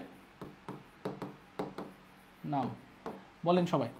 বায়ুমণ্ডলের চতুর্থ স্তরের নাম কে কে বলতে পারবেন? বায়ুমণ্ডলের চতুর্থ স্তরের নামটা সবাই একটু বলতে হবে। আমি একটু দেখি কে কে আছেন আমাদের সাথে, বারবার বের হয়ে যাচ্ছে যদিও। ভেরি গুড, 2 জন আনসার করেছেন, 3 জন আনসার করেছেন। বায়ুমণ্ডলের চতুর্থ স্তরের নাম, বায়ুমণ্ডলের চতুর্থ স্তরের নাম কি? Very good, right answer. তাহলে এখন পর্যন্ত যারা বায়ুমণ্ডলের চতুর্থ স্তরের নাম আনসার করেছেন, thermosphere, thermosphere, right answer, thermosphere. তাহলে আমরা এটা একটু আলোচনা করব, থার্মোস্ফিয়ার নিয়ে একটু আলোচনা করব। এবার বায়ুমণ্ডলের চতুর্থ যেটা আমরা থার্মোস্ফিয়ার নিয়ে বলছি, থার্মোস্ফিয়ার, থার্মোস্ফিয়ার, এই থার্মোস্ফিয়ারটা জিনিসটা কি দেখেন। এই থার্মোস্ফিয়ার থেকে আপনাদের কোশ্চেন আসতে পারে, নামগুলো একটু কঠিন কঠিন, হ্যাঁ, এই স্ফিয়ার ওই স্ফিয়ার আছে, এগুলো থেকে আমরা মূলত সাধারণ জ্ঞান পড়তে গেলে একটু কঠিন নাম পেলেই না, এই টপিকটা আর পড়বো না, এই টপিক আর পড়ানোর দরকার নাই। কিন্তু দেখবেন চাকরি পরীক্ষাগুলোতে বা আমাদের সবগুলা যে কম্পিটিটিভ যে এক্সামগুলো আছে, এক্সামগুলোতে কিন্তু এই ধরনের কোশ্চেন থাকেই প্রায়, ঠিক আছে। তাহলে আমরা যদি কোশ্চেনে আনসার করি যে বায়ুমণ্ডলের চতুর্থ স্তরের নাম কি, প্রিয় ভাই বোনরা সবাই রাইট আনসার। বিথি আনসার করেছেন আমাদের সাথে, সুজনা আছে আমাদের সাথে, তারেক স্যার আছেন আমাদের সাথে, সবাই রাইট আনসার করেছেন। বায়ুমণ্ডলের চতুর্থ স্তরের নাম হচ্ছে থার্মোস্ফিয়ার, ঠিক আছে। এই থার্মোস্ফিয়ারটাকে কিন্তু আমরা তাপমণ্ডলও বলি, ঠিক আছে। এটাকে কি বলা হয়? অন্য নাম তাপমণ্ডল, একটু লিখে রাখেন, অন্য নাম এটাকে আমরা তাপমণ্ডল বলেও ডাকি, তাপমণ্ডল, তাপমণ্ডল নামেও ডাকি। তাহলে থার্মোস্ফিয়ারটা কি বলেন তো? থার্মোস্ফিয়ারটা হচ্ছে মূলত তাপমণ্ডল, তাপমণ্ডল হচ্ছে থার্মোস্ফিয়ার, ঠিক আছে। তাহলে এটা আশা করি সবাই পারবেন। পাশাপাশি আমরা পঞ্চম স্তরটাও একটু বলে দিই, সবাই পারবেন কিনা? Right answer. এক ভাই বলেছেন স্যার এত কিছু মাথায় থাকে না। আসলে এত কিছু মাথায় না থাকার কারণটা কি? কারণটা হচ্ছে বারবার করে রিভিশন দেওয়া এবং অভ্যাস করা পড়াটার। হ্যাঁ, আপনি যখন কঠিন জিনিস পড়াশোনা করবেন, যখন একই জিনিস বারবার করে পড়বেন, তখন দেখবেন এগুলো অবশ্যই বারবার আপনার মাথায় আঘাত করবে এবং মাথায় থাকবে, ঠিক আছে। 5 নাম্বারটা যেটা পঞ্চম স্তর, এই পঞ্চম স্তরের নাম হচ্ছে এক্সোস্ফিয়ার, এক্সোস্ফিয়ার। এই এক্সোস্ফিয়ারে প্রচুর পরিমাণে হিলিয়াম গ্যাস আছে, প্রচুর পরিমাণে হিলিয়াম গ্যাস আছে। তাহলে প্রচুর পরিমাণে হিলিয়াম গ্যাস আছে কোথায়? এক্সোস্ফিয়ারে, বায়ুমণ্ডলের পঞ্চম স্তরে। আপনাদের কোশ্চেন আসতে পারে যে প্রচুর পরিমাণে হিলিয়াম গ্যাস, হাইড্রোজেন গ্যাস আছে কোথায়? এক্সোস্ফিয়ারে। এটা একটু মাথায় রাখবেন, হিলিয়াম গ্যাস এবং কোন গ্যাস বলেন তো? হাইড্রোজেন গ্যাস আছে এখানে, হাইড্রোজেন গ্যাস আছে এখানে। তাহলে আমরা জানি যে বায়ুমণ্ডলের পঞ্চম যে স্তর যেটা হচ্ছে এক্সোস্ফিয়ার, এই এক্সোস্ফিয়ারে প্রচুর পরিমাণে হিলিয়াম গ্যাস এবং আমরা জানি যে হাইড্রোজেন গ্যাস মজুদ আছে। তাহলে আমার প্রিয় ভাই বোনরা সবাই এতটুকু পর্যন্ত ক্লিয়ার কিনা? আমরা আর স্তর নিয়ে আলোচনা করব না, আমরা এখন স্তর নিয়ে আলোচনা না করে ডিরেক্ট চলে যাব আমাদের কিছু গুরুত্বপূর্ণ রেখা নিয়ে, ঠিক আছে। এই রেখাগুলো সম্পর্কে আপনারা অবশ্যই পড়াশোনা করেছেন, তো যে কারণে আশা রাখছি যে এগুলো আপনাদের কাছে একদমই ইজি মনে হবে, ঠিক আছে। ওকে, বাশির উদ্দিন, ফারিহা, কাবির আমাদের সাথে যুক্ত আছেন, মাশাআল্লাহ। তাহলে আমরা যেটা বলছিলাম, পৃথিবী নিয়ে বেসিক ইনফরমেশন বা বায়ুমণ্ডলের যে তাপমাত্রা বা বায়ুমণ্ডলের স্তরগুলা, এগুলো সম্পর্কিত বেসিক ইনফরমেশন আপনারা আশা করছি একদম ক্লিয়ারভাবে বুঝতে পেরেছেন। এবার আমরা যেটা একটু পড়বো, একটা কোশ্চেন নিয়ে যাই, আরেকটা কোশ্চেন আনসার দিয়ে আপনাদের একটু চাঙ্গা করি, তারপরে আমরা অন্য একটা টপিক নিয়ে আলোচনা করব। পৃথিবীর বায়ুমণ্ডলে সবচেয়ে বেশি কোন উপাদানটি পাওয়া যায়? একদম প্রথমে আমরা পড়েছিলাম। তাহলে প্রিয় ভাই বোনরা সবাই কিন্তু পারার কথা এটা, পৃথিবীর বায়ুমণ্ডলে সবচেয়ে বেশি পাওয়া যায় কোন উপাদানটি? দেখি কে পারবে। পৃথিবীর বায়ুমণ্ডলে সবচেয়ে বেশি পাওয়া যায় কোন উপাদানটি? এটা সবাই আনসার করতে হবে এবং পারবেন। অক্সিজেনটা কত পার্সেন্ট ছিল বলেন তো? 20.71%। তাহলে এটা তো হবে না, আরও বেশি কিছু থাকতে পারে। কার্বন ডাইঅক্সাইড খুবই কম, ওজোন হবে না, এটা O3, ঠিক আছে, এটাও হবে না। কার্বন ডাইঅক্সাইড এটা কি? CO2, ঠিক আছে। অক্সিজেন, ঠিক আছে, এটা কি হবে বলেন তো? H2। অথবা আমরা পানির এটার সাথে একটু যদি অক্সিজেনের সাথে হাইড্রোজেন প্লাস অক্সিজেন মিলাই, আপনাদের অক্সিজেনের সাথে আমরা হাইড্রোজেন 2 অণু মিলাই, তখন এটা হচ্ছে পানি হয়ে যায়। আপনাদের মাঝে মাঝে এরকম সংকেতগুলো আসে, ঠিক আছে, H2O, ঠিক আছে, এরকম পানির মতো করে সংকেত আসে। তাহলে এই যে আমাদের বিষয়গুলো, এগুলো থেকে আপনাদের কিন্তু প্রায় সময় কিন্তু ছোট ছোট সংকেত থেকে প্রশ্ন আসতে পারে, যেগুলো একদম বেসিক, সবাই পারবে, এরকম বেসিক সংকেতগুলো থেকে প্রশ্ন আসতে পারে। সবাই আনসার করেছেন নাইট্রোজেন, এবং রাইট আনসার কিন্তু নাইট্রোজেন 78 আমরা কত বলতো 01%, 78.01% নাইট্রোজেন। কে কে আনসার করেছেন? ওকে, মোফাজ্জল গাজী আনসার করেছেন ভাই আমাদের, হুমায়রা চৌধুরী তুহিন মেবি, এনি বোন আমাদের আনসার করেছেন, শেখ ফরিদ ভাই আমাদের আনসার করেছেন, প্রীতম রয় আনসার করেছেন, মাশাআল্লাহ। সুবর্ণ আনসার করেছেন, নাইট্রোজেন গ্যাস কত পার্সেন্ট তাও বলে দিয়েছেন, মাশাআল্লাহ। ওকে, শুভ্র আনসার করেছেন, মনিকা আলম আনসার করেছেন, ওকে, হোসাইন আলী আনসার করেছেন, তুহিন আনসার করেছেন, মাশাআল্লাহ, অনেক অনেক ধন্যবাদ আপনাদের। তাহলে আমরা চলে যাচ্ছি পরের টপিকটাতে, সবচেয়ে গুরুত্বপূর্ণ পৃথিবীর রেখা। আজকের ক্লাসটা অনেকের মাথার উপর দিয়ে যাচ্ছে, বা অনেকে বলবেন কারণটা কি বলবেন, কারণটা হচ্ছে আমরা কঠিন জিনিস পড়তে চাই না, বা একটু অন্য জিনিসগুলো পড়তে চাই না। আপনি প্রতিদিন যেটা পারেন সেটাই যদি প্রতিদিন মানে আপনি ফ্রি ক্লাসে পড়তে থাকেন, তাহলে আপনি নতুন কি জানলেন? তাহলে নতুনত্ব জানা দরকার আছে। যে জিনিসগুলো আমি জানি না, বা যে জিনিসগুলোতে একটু ঝামেলা হয়, যে জিনিসগুলো পড়তে একটু প্যারা হয়, সেগুলোকে আমরা বারবার করে আমাদের এই ফ্রি ক্লাসগুলোতে আপনাদের সামনে নিয়ে আসার জন্য চেষ্টা করছি, ঠিক আছে? ওকে ওকে ওকে, মাশাআল্লাহ মাশাআল্লাহ। তাহলে আমরা এখন যেটা নিয়ে আলোচনা করব, আজকে ম্যাপ অ্যানালাইসিসের মাধ্যমে আপনাদের আন্তর্জাতিক রেখাটাকে ক্লিয়ার করে দেবো, এবং এটাই হচ্ছে আজকের ক্লাসের মূল আকর্ষণ। আন্তর্জাতিক যে রেখাগুলো আছে, যে কোন রেখাটাকে কি বলে, কতটুকু রেখাতে কোন অঞ্চলে কোন রেখাটা থাকে, এগুলো থেকে আপনাদের প্রশ্ন আসে, এবং এটা থেকে আপনাদের ঝামেলা হয়, ঠিক আছে? ওকে ওকে ওকে স্যার, ঠিক আছে। তাহলে এই জিনিসগুলো আজকে আমরা খুঁটিনাটি বিষয়গুলো ইনশাআল্লাহ আলোচনা করবো। এই যে আমাদের মার্জিনা খাতুন আছেন আমাদের সাথে, এক ভাই বলছেন স্যার মজা লাগছে, বোরিং না, আলহামদুলিল্লাহ। তাহলে চলেন পড়ে আসি। তাহলে আমরা প্রথমত এই যে পুরোটা পৃথিবী আপনি দেখতে পাচ্ছেন, সাপোজ আমি একজনের নাম বলি, কার নাম বলবো বলেন? কার নাম বলবো স্যার? সবাই একটু বলেন, একজনের নাম বলেন। আচ্ছা, আমি র্যান্ডমলি নিয়ে নিচ্ছি, এখন যার নাম আসবে তার নামই নিয়ে নেব। এখন ফার্স্ট যে কমনটা আসবে, ওকে, ধরেন আমি এখানে নিয়ে নিলাম সাব্বির ভাইকে। ওকে, সাব্বির ভাইয়ের একটা কমেন্ট আসছে, সাব্বির ভাইকে নিয়ে নিলাম। যে সাব্বির ভাই অবশ্যই বাংলাদেশে আছেন, তাহলে তিনি বাংলাদেশের এই প্রান্তে আছেন, পৃথিবীর এই প্রান্তে, এটা বাংলাদেশ। এখন সাব্বির ভাইয়ের একজন খুব প্রিয় মানুষ, ঠিক আছে, তিনি পছন্দ করেন, তিনি থাকেন ধরেন আফ্রিকা মহাদেশে, সাউথ আফ্রিকাতে, এটা ধরেন সাউথ আফ্রিকাতে থাকেন। এখন সাব্বির ভাই সাউথ আফ্রিকাতে তার প্রিয় মানুষের সাথে দেখা করতে যাবে, তো তিনি তো অবশ্যই হেঁটে হেঁটে যাবে না, তাই না? হেঁটে হেঁটে তো কোনো ভাবে যাওয়া সম্ভব না, সাঁতরে সাঁতরে মহাসাগর পাড়ি দিয়ে আসবে, এত পছন্দ তো হয় না, এই যুগে সম্ভব না। তো সেক্ষেত্রে আমরা কি করব? সেক্ষেত্রে মূলত সাব্বির স্যার কি করবেন, প্লেনের মাধ্যমে তিনি উড়ে কোথায় চলে আসবেন? সাউথ আফ্রিকা চলে আসবেন। এখন তিনি যে প্লেনে আসবেন বা জাহাজে আসবেন, নেভিগেশনের জন্য কোথায় কোন অঞ্চলে নামবেন, কোন অঞ্চলে তিনি গিয়ে ল্যান্ড করবেন, কোন দিক দিয়ে আসবেন, সব কিছু নির্ধারণের জন্য পৃথিবীর এই আন্তর্জাতিক রেখাগুলো কাজ করে। যেমন ধরুন সাব্বির স্যার যদি আমাদের এই অঞ্চলে আসতে চান, তিনি একটা রেখার মধ্যে এই দেশটাকে আবদ্ধ করে ফেলবেন, তারপরে সেই দেশে এসে অবতরণ করবেন, তাই না? তাহলে এভাবে করে একটা অঞ্চলের সীমারেখাটা মূলত কেন গুরুত্বপূর্ণ, বা আন্তর্জাতিক রেখাগুলো কেন গুরুত্বপূর্ণ, একটা দেশের বর্ডারগুলো আমরা বের করতে পারি এটা দিয়ে, একটা দেশের অবস্থান নির্ণয় করতে পারি, আমরা সময় নির্ণয় করতে পারি। তাহলে সবগুলো ক্ষেত্রেই মূলত কোনটা গুরুত্বপূর্ণ? আন্তর্জাতিক রেখা। তাহলে এই আন্তর্জাতিক রেখাগুলো নিয়ে ইনশাল্লাহ আলোচনা করব। ওকে, ঠিক আছে সাব্বির স্যার, অনেক অনেক ধন্যবাদ আপনাকে। সাব্বির রহমান শুভ স্যার, অনেক ধন্যবাদ। তাহলে আপনি সবাই একটু চেষ্টা করবেন, আমরা সবার নাম নিয়ে নিয়ে আজকে পড়বো, ঠিক আছে? ওকে স্যার, আমার দুঃখিত, সবার নাম তো নেওয়া সম্ভব হচ্ছে না, আপনার সবাইকে নিলাম ধরেন, ঠিক আছে? আচ্ছা, তাহলে আমরা এই আন্তর্জাতিক পুরোটা অঞ্চল নিয়ে আলোচনা করব। দেখেন, পুরো পৃথিবীটাকে যখন আমি 0 ডিগ্রিতে বাম থেকে ডানে অর্থাৎ পূর্ব পশ্চিমে এভাবে করে রেখা টান দিলাম, এই যে লাল যে রেখাটা আপনি দেখতে পাচ্ছেন, হ্যাঁ, এই রেখাটা করলে কি হয়? 0 ডিগ্রিতে যখন আমি এই রেখাটা আঁকি, উপর দিকে উত্তর দিক ভাগ হয়ে যায় এবং নিচের দিকে দক্ষিণ দিক ভাগ হয়ে যায়। ধরেন এটা একটা পুরো বল, এই বলটাকে আপনি মাঝ থেকে কেটে দিয়েছেন, তাহলে 2 টুকরো হয়ে যাবে। উপরের টুকরোটা হচ্ছে উত্তর গোলার্ধ আর নিচেরটা হচ্ছে দক্ষিণ গোলার্ধ। তাহলে আমরা এটার নাম দিয়েছি উত্তর গোলার্ধ, আর নিচের দিকটার নাম দিয়েছি দক্ষিণ গোলার্ধ। আজকের ক্লাসটা যারা মিস করবে তারা অনেক বড় জিনিস একটা মিস করবে, ঠিক আছে? সবাই একটু মিস করবে, ঠিক আছে? আজকের ক্লাসটা যারা মিস করবে, কারণ আজকের ক্লাসটাতে এটা এমন ইজিভাবে আপনাদেরকে বুঝিয়ে দেবো, আজীবন ভুল হবে না। আর স্যার সবাই একটু খেয়াল করেন। তাহলে আমরা যদি বলা হয় যে উত্তর গোলার্ধ এবং দক্ষিণ গোলার্ধকে ভাগ করে ফেললাম আমরা, তাহলে পুরো পৃথিবীকে উত্তর গোলার্ধ এবং দক্ষিণ গোলার্ধের ভাগ করেছে যে রেখাটা, এটার নাম কি? সবাই একটু বলেন তো, এটার নাম কি? এটার নামটা কি বলেন? এই রেখার নাম কি? কে বলতে পারবেন প্রিয় ভাই বোন? এই অক্ষরেখার নাম কি?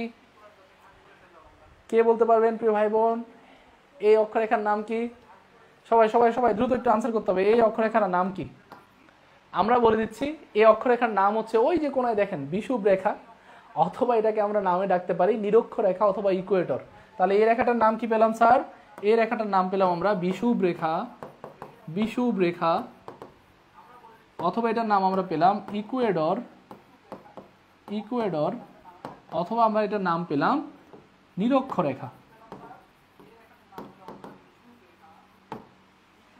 নিরক্ষরেখা। আমি লিখে দিয়েছি, আপনারা দেখতে পারবেন, এখন একদম ইজিলি দেখতে পারবেন। ওকে, তাহলে এটা বারবার বারবার রিভিশনের মধ্যে রাখতে পারবেন, ঠিক আছে? তাহলে আমরা যদি বলি এই রেখাটার নাম কি, যেটা পৃথিবীকে এই পাশে উত্তর গোলার্ধ এবং এই পাশে দক্ষিণ গোলার্ধে ভাগ করেছে, এটার নাম হচ্ছে বিষুব রেখা, ইকুয়েডর অথবা নিরক্ষরেখা। সবাইকে ক্লিয়ার? Sir clear? ক্লিয়ার। তাহলে আপনাকে যদি চাকরি পরীক্ষায় প্রশ্ন করে কোনো সময়, প্রশ্নকর্তা যে বলেন যে পুরো পৃথিবীকে উত্তর গোলার্ধ এবং দক্ষিণ গোলার্ধে ভাগ করেছে কোন রেখা, আপনি একদম আনসার করে দিবেন যে এটার নাম হচ্ছে ইকুয়েডর, অন্য নামে এটাকে আমরা বিষুব রেখা অথবা নিরক্ষরেখায় বলতে পারি। ঠিক আছে স্যার? ওকে, জ্যোতি স্যার রাইট আনসার করেছেন আপনি। আমাদের সাথে কাদের স্যার আছেন, মিশু স্যার আছেন, মাশাআল্লাহ, অনেক অনেক ধন্যবাদ সবাইকে যুক্ত থাকার জন্য। ওকে, আশা করছি এবার একদমই ক্লিয়ার। ওকে, তাহলে যেটা নিয়ে আলোচনা করছিলাম মূলত আমাদের এই বিষয়গুলো, বাংলাদেশের উপর দিয়ে কোন রেখা গিয়েছে, হ্যাঁ ইনশাল্লাহ আলোচনা করব। এবার দেখেন আমরা 1 ডিগ্রি 2 ডিগ্রি 3 ডিগ্রি করে আরো উপরের দিকে আসলাম, 23.5 ডিগ্রি এই পাশে, 23.5 ডিগ্রি উত্তর একটা রেখা আসবে, আবার 1 ডিগ্রি 2 ডিগ্রি নিচে করে দক্ষিণ দিকে আসলে এখনও কিন্তু 23.5 ডিগ্রি একটা রেখা আসবে। তাহলে এই রেখাগুলো কোনগুলো? এই রেখাগুলো আপনাদের সামনে নিয়ে আসি। এই রেখাগুলোর নাম হচ্ছে, দুইটা গুরুত্বপূর্ণ রেখা সামনে চলে এসেছে, দেখেন এটার নাম হচ্ছে নিরক্ষরেখা, উপরেরটার নাম হচ্ছে কর্কট ক্রান্তি, কর্কট ক্রান্তি, আর নিচেরটার নাম হচ্ছে মকর ক্রান্তি। ঠিক আছে, তিনটা গুরুত্বপূর্ণ রেখা কিন্তু আপনাদের সামনে নিয়ে এসেছি, এবং এত সূক্ষ্মভাবে এত সুন্দরভাবে গুছিয়ে আপনাদের সামনে নিয়ে আসাটা কিন্তু খুব টাফ। ঠিক আছে, তাহলে একটু খেয়াল করেন, উত্তরের দিকে, উত্তরে আমরা যদি বলি উত্তর গোলার্ধে, এটা হচ্ছে উত্তর গোলার্ধ, আর এটা হচ্ছে দক্ষিণ গোলার্ধ, দক্ষিণ গোলার্ধ। তাহলে উত্তর গোলার্ধ যেটা, উত্তর গোলার্ধে 23.5 ডিগ্রি, উত্তর গোলার্ধে 23.5 ডিগ্রি হলে কর্কট ক্রান্তি, আর দক্ষিণ গোলার্ধের 23.5 ডিগ্রি হলে সেটাকে আমরা বলবো মকর ক্রান্তি। তাহলে উত্তরে কর্কট, দক্ষিণে মকর। আমি যখন পড়াশোনা করতাম এভাবে পড়তাম যে শূন্যতে ইকুয়েটর, উত্তরে কর্কট, দক্ষিণে মকর, উত্তরে 23.5 কর্কট, দক্ষিণে 23.5 মকর। এভাবে করে বারবার বারবার রিভিশন করতে করতে দেখবেন আপনার ক্লিয়ার হয়ে যাবে। ঠিক আছে, একজন স্যার বলেছেন কি, এটা সামিয়া হক বলেছেন ট্রপিক অফ ভ্যানসার। স্যার এটা ভ্যানসার না, এটা হবে ক্যান্সার। হয়তো আপনার typing mistake, but it's right. তাহলে ট্রপিক অফ ক্যান্সার আপনি হয়তো এখানে দেখতে পাচ্ছেন, এই রেখাটাই হচ্ছে ট্রপিক অফ ক্যান্সার, বা যেটার অন্য নাম হচ্ছে কর্কট ক্রান্তি রেখা। তাহলে আমরা এটা বলতে পারি। পাশাপাশি দক্ষিণে যে রেখাটা আছে এটাকে আমরা বলি, ওই পাশে হয়তো দেখতে পাচ্ছেন না, এটার নাম হচ্ছে ট্রপিক, ট্রপিক অফ, এটাকে বলা হয় Capricorn, Capricorn, tropic of Capricorn. আশা করছি এটা একদমই ক্লিয়ার। তাহলে আমরা যদি বলি উত্তরে ক্যান্সার, দক্ষিণে ক্যাপ্রিকর্ন, উত্তরে কর্কট, দক্ষিণে মকর। আমার স্যাররা সবাই ক্লিয়ার? একটু বলবেন তো সবাই ক্লিয়ার কিনা। এই যে ভেরি গুড, মুস্তাকিম স্যার বলেছেন উত্তরে কর্কট ক্রান্তি, দক্ষিণে মকর। হ্যাঁ, ক্রান্তি ক্রান্তি পড়ার দরকার নাই, দেখেন ক্রান্তি এখানেও আছে, ক্রান্তি এখানেও আছে, তাহলে ক্রান্তি পড়ার দরকার নাই। আপনি এভাবে পড়েন উত্তরে কর্কট, দক্ষিণে মকর, উত্তরে কর্কট, দক্ষিণে মকর, বারবার উত্তরে ক্যান্সার, দক্ষিণে ক্যাপ্রিকর্ন, এভাবে করে পড়েন, তাহলে দেখবেন মনে থাকবে বেশি। এই যে রাইট, কে বলেছেন? কাদের স্যার বলেছেন, HMA কাদের স্যার, উত্তরে কর্কট, দক্ষিণে মকর, রাইট। এভাবেই বারবার করে পড়বেন। এবার আমরা পরের স্লাইডে যাই। পরের স্লাইডে আপনি দেখতে পাচ্ছেন এই যে ক্যান্সার লেখাটা আসছে, আরও দুইটা যুক্ত হবে আমাদের সাথে, আরও দুইটা যুক্ত হবে। তাহলে কি কি পড়েছিলাম আরেকবার রিভিশন করি। প্রথমত 0 ডিগ্রিতে যেটা ছিল এটার নাম দিয়েছিলাম আমরা নিরক্ষরেখা অথবা বিষুব রেখা, বিষুব রেখা। উত্তরে আমরা নাম দিয়েছিলাম কর্কট, দক্ষিণে আমরা নাম দিয়েছিলাম মকর। এবার 66.5 ডিগ্রি, যেটা 66.5 ডিগ্রি উত্তরে একটা রেখা পাবেন এবং 66.5 ডিগ্রি দক্ষিণে আরেকটা রেখা পাবেন।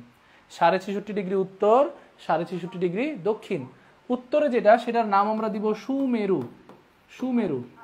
আপনাদের লাস্ট ক্লাসে বলেছিলাম সুমেরু, সু মানে ভালো, ভালো থাকে উপরে, আর কু মানে খারাপ, বলে না যে কুনজর, কুখ্যাত। তাহলে কু যে উপসর্গটা, এটা খারাপ অর্থে ব্যবহৃত হয়, তাহলে আমরা বললাম যে কুমেরু, কুমেরু। তাহলে সুমেরু হলে উপরে আর কুমেরু হলে নিচে। 66.5 প্রত্যেকটাই কত বলেন তো স্যার? 66.5। সবাই ক্লিয়ার? সবাই কি ক্লিয়ার স্যার? সবাই একটু বলেন তো একদম ক্লিয়ার কিনা। সবাই কি ক্লিয়ার? প্রিয় স্যাররা সবাই কি ক্লিয়ার বলেন তো? Very good very good. উত্তরে সুমেরু, দক্ষিণে কুমেরু। ভেরি গুড, উত্তরে সুমেরু, দক্ষিণে কুমেরু। আজকের ক্লাসটা যারা বিসিএস দিবেন তাদের জন্য খুবই গুরুত্বপূর্ণ, ভূগোলের একটা ক্লাস। যারা বেসিক এক্সামগুলো দিবেন, যেমন 10 থেকে 20তম গ্রেড, প্রাইমারির পরীক্ষা, এগুলোতে ভূগোল থেকে প্রশ্ন থাকেই। তাহলে আমরা এটা নিয়ে একটু আলোচনা করব, ঠিক আছে? সবাই কি পারবেন? ওকে, উত্তরে কুমেরু, দক্ষিণে সুমেরু, মাশাআল্লাহ। তাহলে উত্তরে সুমেরু, কুমেরু না স্যার, কে বলেছে উত্তরে কুমেরু? উত্তরে সু মানে উপরে, সু ভালো থাকে উপরে, আর কু খারাপ নিচে, দক্ষিণে। তাহলে উত্তরে সুমেরু, দক্ষিণে কুমেরু, মাশাআল্লাহ। সুমেরু কুমেরু, সবাই ক্লিয়ার? তাহলে সবাই ক্লিয়ার হলে একটু বলেন স্যার ক্লিয়ার, অল ক্লিয়ার, সবাই ক্লিয়ার? যদি সবাই ক্লিয়ার হন, সবাই ক্লিয়ার হন তাহলে এটা একটু কোশ্চেনটা আনসার করেন সবাই। আমি সবার আগে যে আনসার করতে পারবেন তার নামটা একটু পড়তে চাই। সবাই একটু দ্রুত আনসার করেন দেখি, সবাই একটু দ্রুত আনসার করেন। সবার আগে দেখি কে কে বলেছেন, সবার আগে আনসারটা কে বলেছেন? রাইট, ফারিয়া জান্নাত বোন আমাদের বলছেন সুমেরু উপরে, কুমেরু নিচে। ওকে, তাহলে বলেন 23.5 ডিগ্রি উত্তর অক্ষরেখাকে আমরা কি নামে বলে? ক হবে। কে বলেছে? মৃত্তিকা শিলভন আমাদের সবার আগে আনসার করেছে ক। সাইফুল ইসলাম আনসার করেছেন ক, মাশাআল্লাহ। ওকে, আর কে কে আনসার করছেন আমি একটু দেখি। মুস্তাফিজুর রহমান আনসার করেছেন ক। ওকে, ভেরি গুড। ক আনসার করেছেন পলিরয়, কর্কট বলেছেন পলিরয়, ভেরি গুড, মাশাআল্লাহ। সিনথিয়া সুরভি বলেছেন ক, রাইট আনসার। ক ক ক, সাইফুল ইসলাম, কর্কট ক্রান্তি। ওকে, কর্কট, আচ্ছা। মারুফ হোসাইন বলেছেন খ, মাশাআল্লাহ। সবাই রাইট আনসার করেছেন, আপনাদেরকে অনেক অনেক ধন্যবাদ। রাইট আনসার, সবাই রাইট আনসার করেছেন। তাহলে আপনারা অনেকে, একজন আনসার করেছে এরকম কররকট, কররকট আনসার করেছেন না, একজন কর্কট আনসার করেছেন রাইট, আরেকজন দেখলাম কররকট। ঠিক আছে, তাহলে ইংলিশগুলো বাংলিশ করলে যে কি রকম ভয়ানক হয়ে যায়, তাহলে এটা একটু মাথায় রাখবেন। তাহলে 23.5 ডিগ্রি উত্তর অক্ষরেখা আমি এক নজরে সবটা শেষ করে দিচ্ছি। দেখেন, এটা হচ্ছে পুরো পৃথিবী। পুরো পৃথিবীর মধ্যে আমরা 0 ডিগ্রি ধরেছিলাম, এটার নাম হচ্ছে নিরক্ষ। এটার নাম হচ্ছে নিরক্ষ অথবা বিষুব, আমি রেখাগুলো লিখছি না, অথবা এটার নাম হচ্ছে ইকুয়েডর। ইকুয়েডর। আমরা 23.5 ডিগ্রি উত্তরে যাব, আমরা 23.5 ডিগ্রি উত্তরে যাব, এবং 23.5 ডিগ্রি কোথায় যাব বলেন তো প্রিয় ভাই বোন? দক্ষিণে। উত্তরে হলে এটা হবে কর্কট এবং ক্যান্সার। উত্তর হলে কি হবে? কর্কট এবং ক্যান্সার। দক্ষিণে হলে কি হবে? মকর, অথবা এটার নাম আমরা দিয়েছি ক্যাপ্রিকর্ন। ক্যাপ্রিকর্ন। 66.5 উত্তর, তাহলে 66.5 উত্তর হলে এটার নাম দিব আমরা সুমেরু। আর 66.5 দক্ষিণ হলে স্যার আমরা কি দেবো বলেন তো? এটার নাম দিব আমরা কুমেরু। শেষ তো, এতটুকুই। ক্লিয়ার? ক্লিয়ার? সবাই বলেন তো ক্লিয়ার কিনা? স্যাররা সবাই বলেন তো ক্লিয়ার কিনা? আমার প্রিয় সকল স্যাররা সবাই একটু আনসার করতে হবেন। ক্লিয়ার? ক্লিয়ার হলে কিন্তু আমাদের অক্ষরেখা ক্লিয়ার। তাহলে আমরা যদি বলি 23.5 ডিগ্রি উত্তর অক্ষরেখাকে আমরা কি বলবো? 100% কি হবে বলেন তো? কর্কট ক্রান্তি। এটা হবে কোথায়? দক্ষিণে হলে হবে মকর ক্রান্তি। লাইন অফ কন্ট্রোল কাকে বলে? 24 ডিগ্রিকে বলে মাই লাইন অফ কন্ট্রোল, যেটা ভারত এবং পাকিস্তানের মধ্যে, এগুলো আমরা পড়বো। আর তুন্দ্রা অঞ্চল দরকার নাই, এটার মধ্যে অঞ্চলটা পড়বে না, সুমেরু কুমেরু অঞ্চলটা পড়বে। Clear? Clear? Firoz Ali clear? Okay, Mahin sir clear বলেছেন, মাশাআল্লাহ। জান্নাত বোন আমাদের ক্লিয়ার বলেছেন, উর্মি বোন ক্লিয়ার বলেছেন, সাইফুল স্যার ক্লিয়ার বলেছেন। ওকে ওকে ওকে, আজকে একদম ক্লিয়ার হয়ে গেছে, মাশাআল্লাহ, আলহামদুলিল্লাহ ক্লিয়ার। আপনাদের এই জিনিসগুলো ক্লিয়ার হলে কিন্তু আমাদের মনে শান্তি আসে যে না, এত বড় যে একটা ম্যাপ করেছি, দেখেন এই যে ম্যাপটা করেছি, এগুলো এডিট করতে কত পেন। এ পাশে একটা দাগ দাও, ওই দাগ দিয়ে দেখাই দাও, এই পাশে অ্যান্টার্কটিকা আছে, কুমেরু, ঠিক আছে, সুমেরু, এগুলো দেখিয়ে দাও। এই বিষয়গুলো এগুলো দেখা দিতে পারলে আপনাদের জন্য, এগুলো যখন ভিজুয়ালাইজেশনে থাকবে আপনার সারা দিন চোখে থাকবে, ভাসবে। আপনি পরীক্ষার হলে ভাসবে, আরে কয়টা লাইন ছিল? 1টা 2টা 3টা 4টা 5টা লাইন ছিল, মাঝখানে একটা লাইন বিষুব লেখা, উপরে 2টা লাইন, একটা কর্কট একটা মকর, উপরে একটা সুমেরু, নিচে একটা কুমেরু, শেষ। তাহলে এই ভিজুয়ালাইজেশনগুলো করাতে চাই এবং আপনাদেরকে কিছু দিতে চাই, এই জন্য আপনাদের দরকার সাপোর্ট। এবং এই যে সাইদুল স্যার পেজে আপনাদের সকলের সহযোগিতা চাই, যে আমরা যেন সবাই একটা পরিবারের মতো থাকতে পারি, ঠিক আছে? পড়ানো এটা একটা প্যাশনের মতো। সবচেয়ে বেশি ভালো লাগে কখন? যে এই পরিবারের সদস্য সাইদুল স্যার, আপনারা যারাই আজকে দেখছেন বা যারাই কমেন্ট করছেন, যারাই আমাদের সাথে যুক্ত আছেন, সবাই কিন্তু সাইদুল স্যার পরিবারের সদস্য, আমরা এইভাবে মনে করি। তো এই সদস্যরা যখন একটা ভালো জায়গায় যাবে, এগুলো আমাদের জন্য একটা বড় পাওয়া, ঠিক আছে? এবং আমি কিন্তু বারবার আপনাদের কাছে ট্রিট চেয়ে নেই। তো ইনশাল্লাহ আপনারা যখন একটা ভালো জায়গায় যাবেন, সাইদুল স্যার পরিবার কিন্তু ইনশাল্লাহ অনেক বেশি খুশি হবে। এইবার স্যার দেখেন তো, এইবার মাঝখান থেকে একটা বড় দাগ চলে আসছে, এবার আমরা অক্ষরেখা শেষ, এবার আমরা যেটা পড়বো এটার নাম হচ্ছে দ্রাঘিমা রেখা। বাম থেকে ডানে গেলে অক্ষরেখা, পূর্ব পশ্চিমে গেলে অক্ষরেখা, উত্তর দক্ষিণে আসলে এই রেখাটাকে আমরা কি বলবো? দ্রাঘিমা রেখা। তাহলে বলেন তো স্যার, উত্তর দক্ষিণ হলে কি রেখা বলবো? উত্তর থেকে দক্ষিণ, উত্তর থেকে দক্ষিণ হলে এই রেখাটার নাম কি হবে? উত্তর থেকে দক্ষিণ হলে রেখাগুলোর নাম কি হবে বলেন? এভাবে উত্তর দক্ষিণ, উত্তর দক্ষিণ হলে কি হবে বলেন? উত্তর দক্ষিণ হলে অক্ষরেখা নাকি দ্রাঘিমা রেখা বলেন? এটার নাম মূল মধ্য রেখা, সেটা ঠিক আছে। আমি শুধু বলেছি উত্তর দক্ষিণ হলে কি হবে বলেন স্যার? উত্তর দক্ষিণ হলে কি হবে বলেন? সবাই বলেন স্যার, সবাই সবাই সবাই একটু বলেন।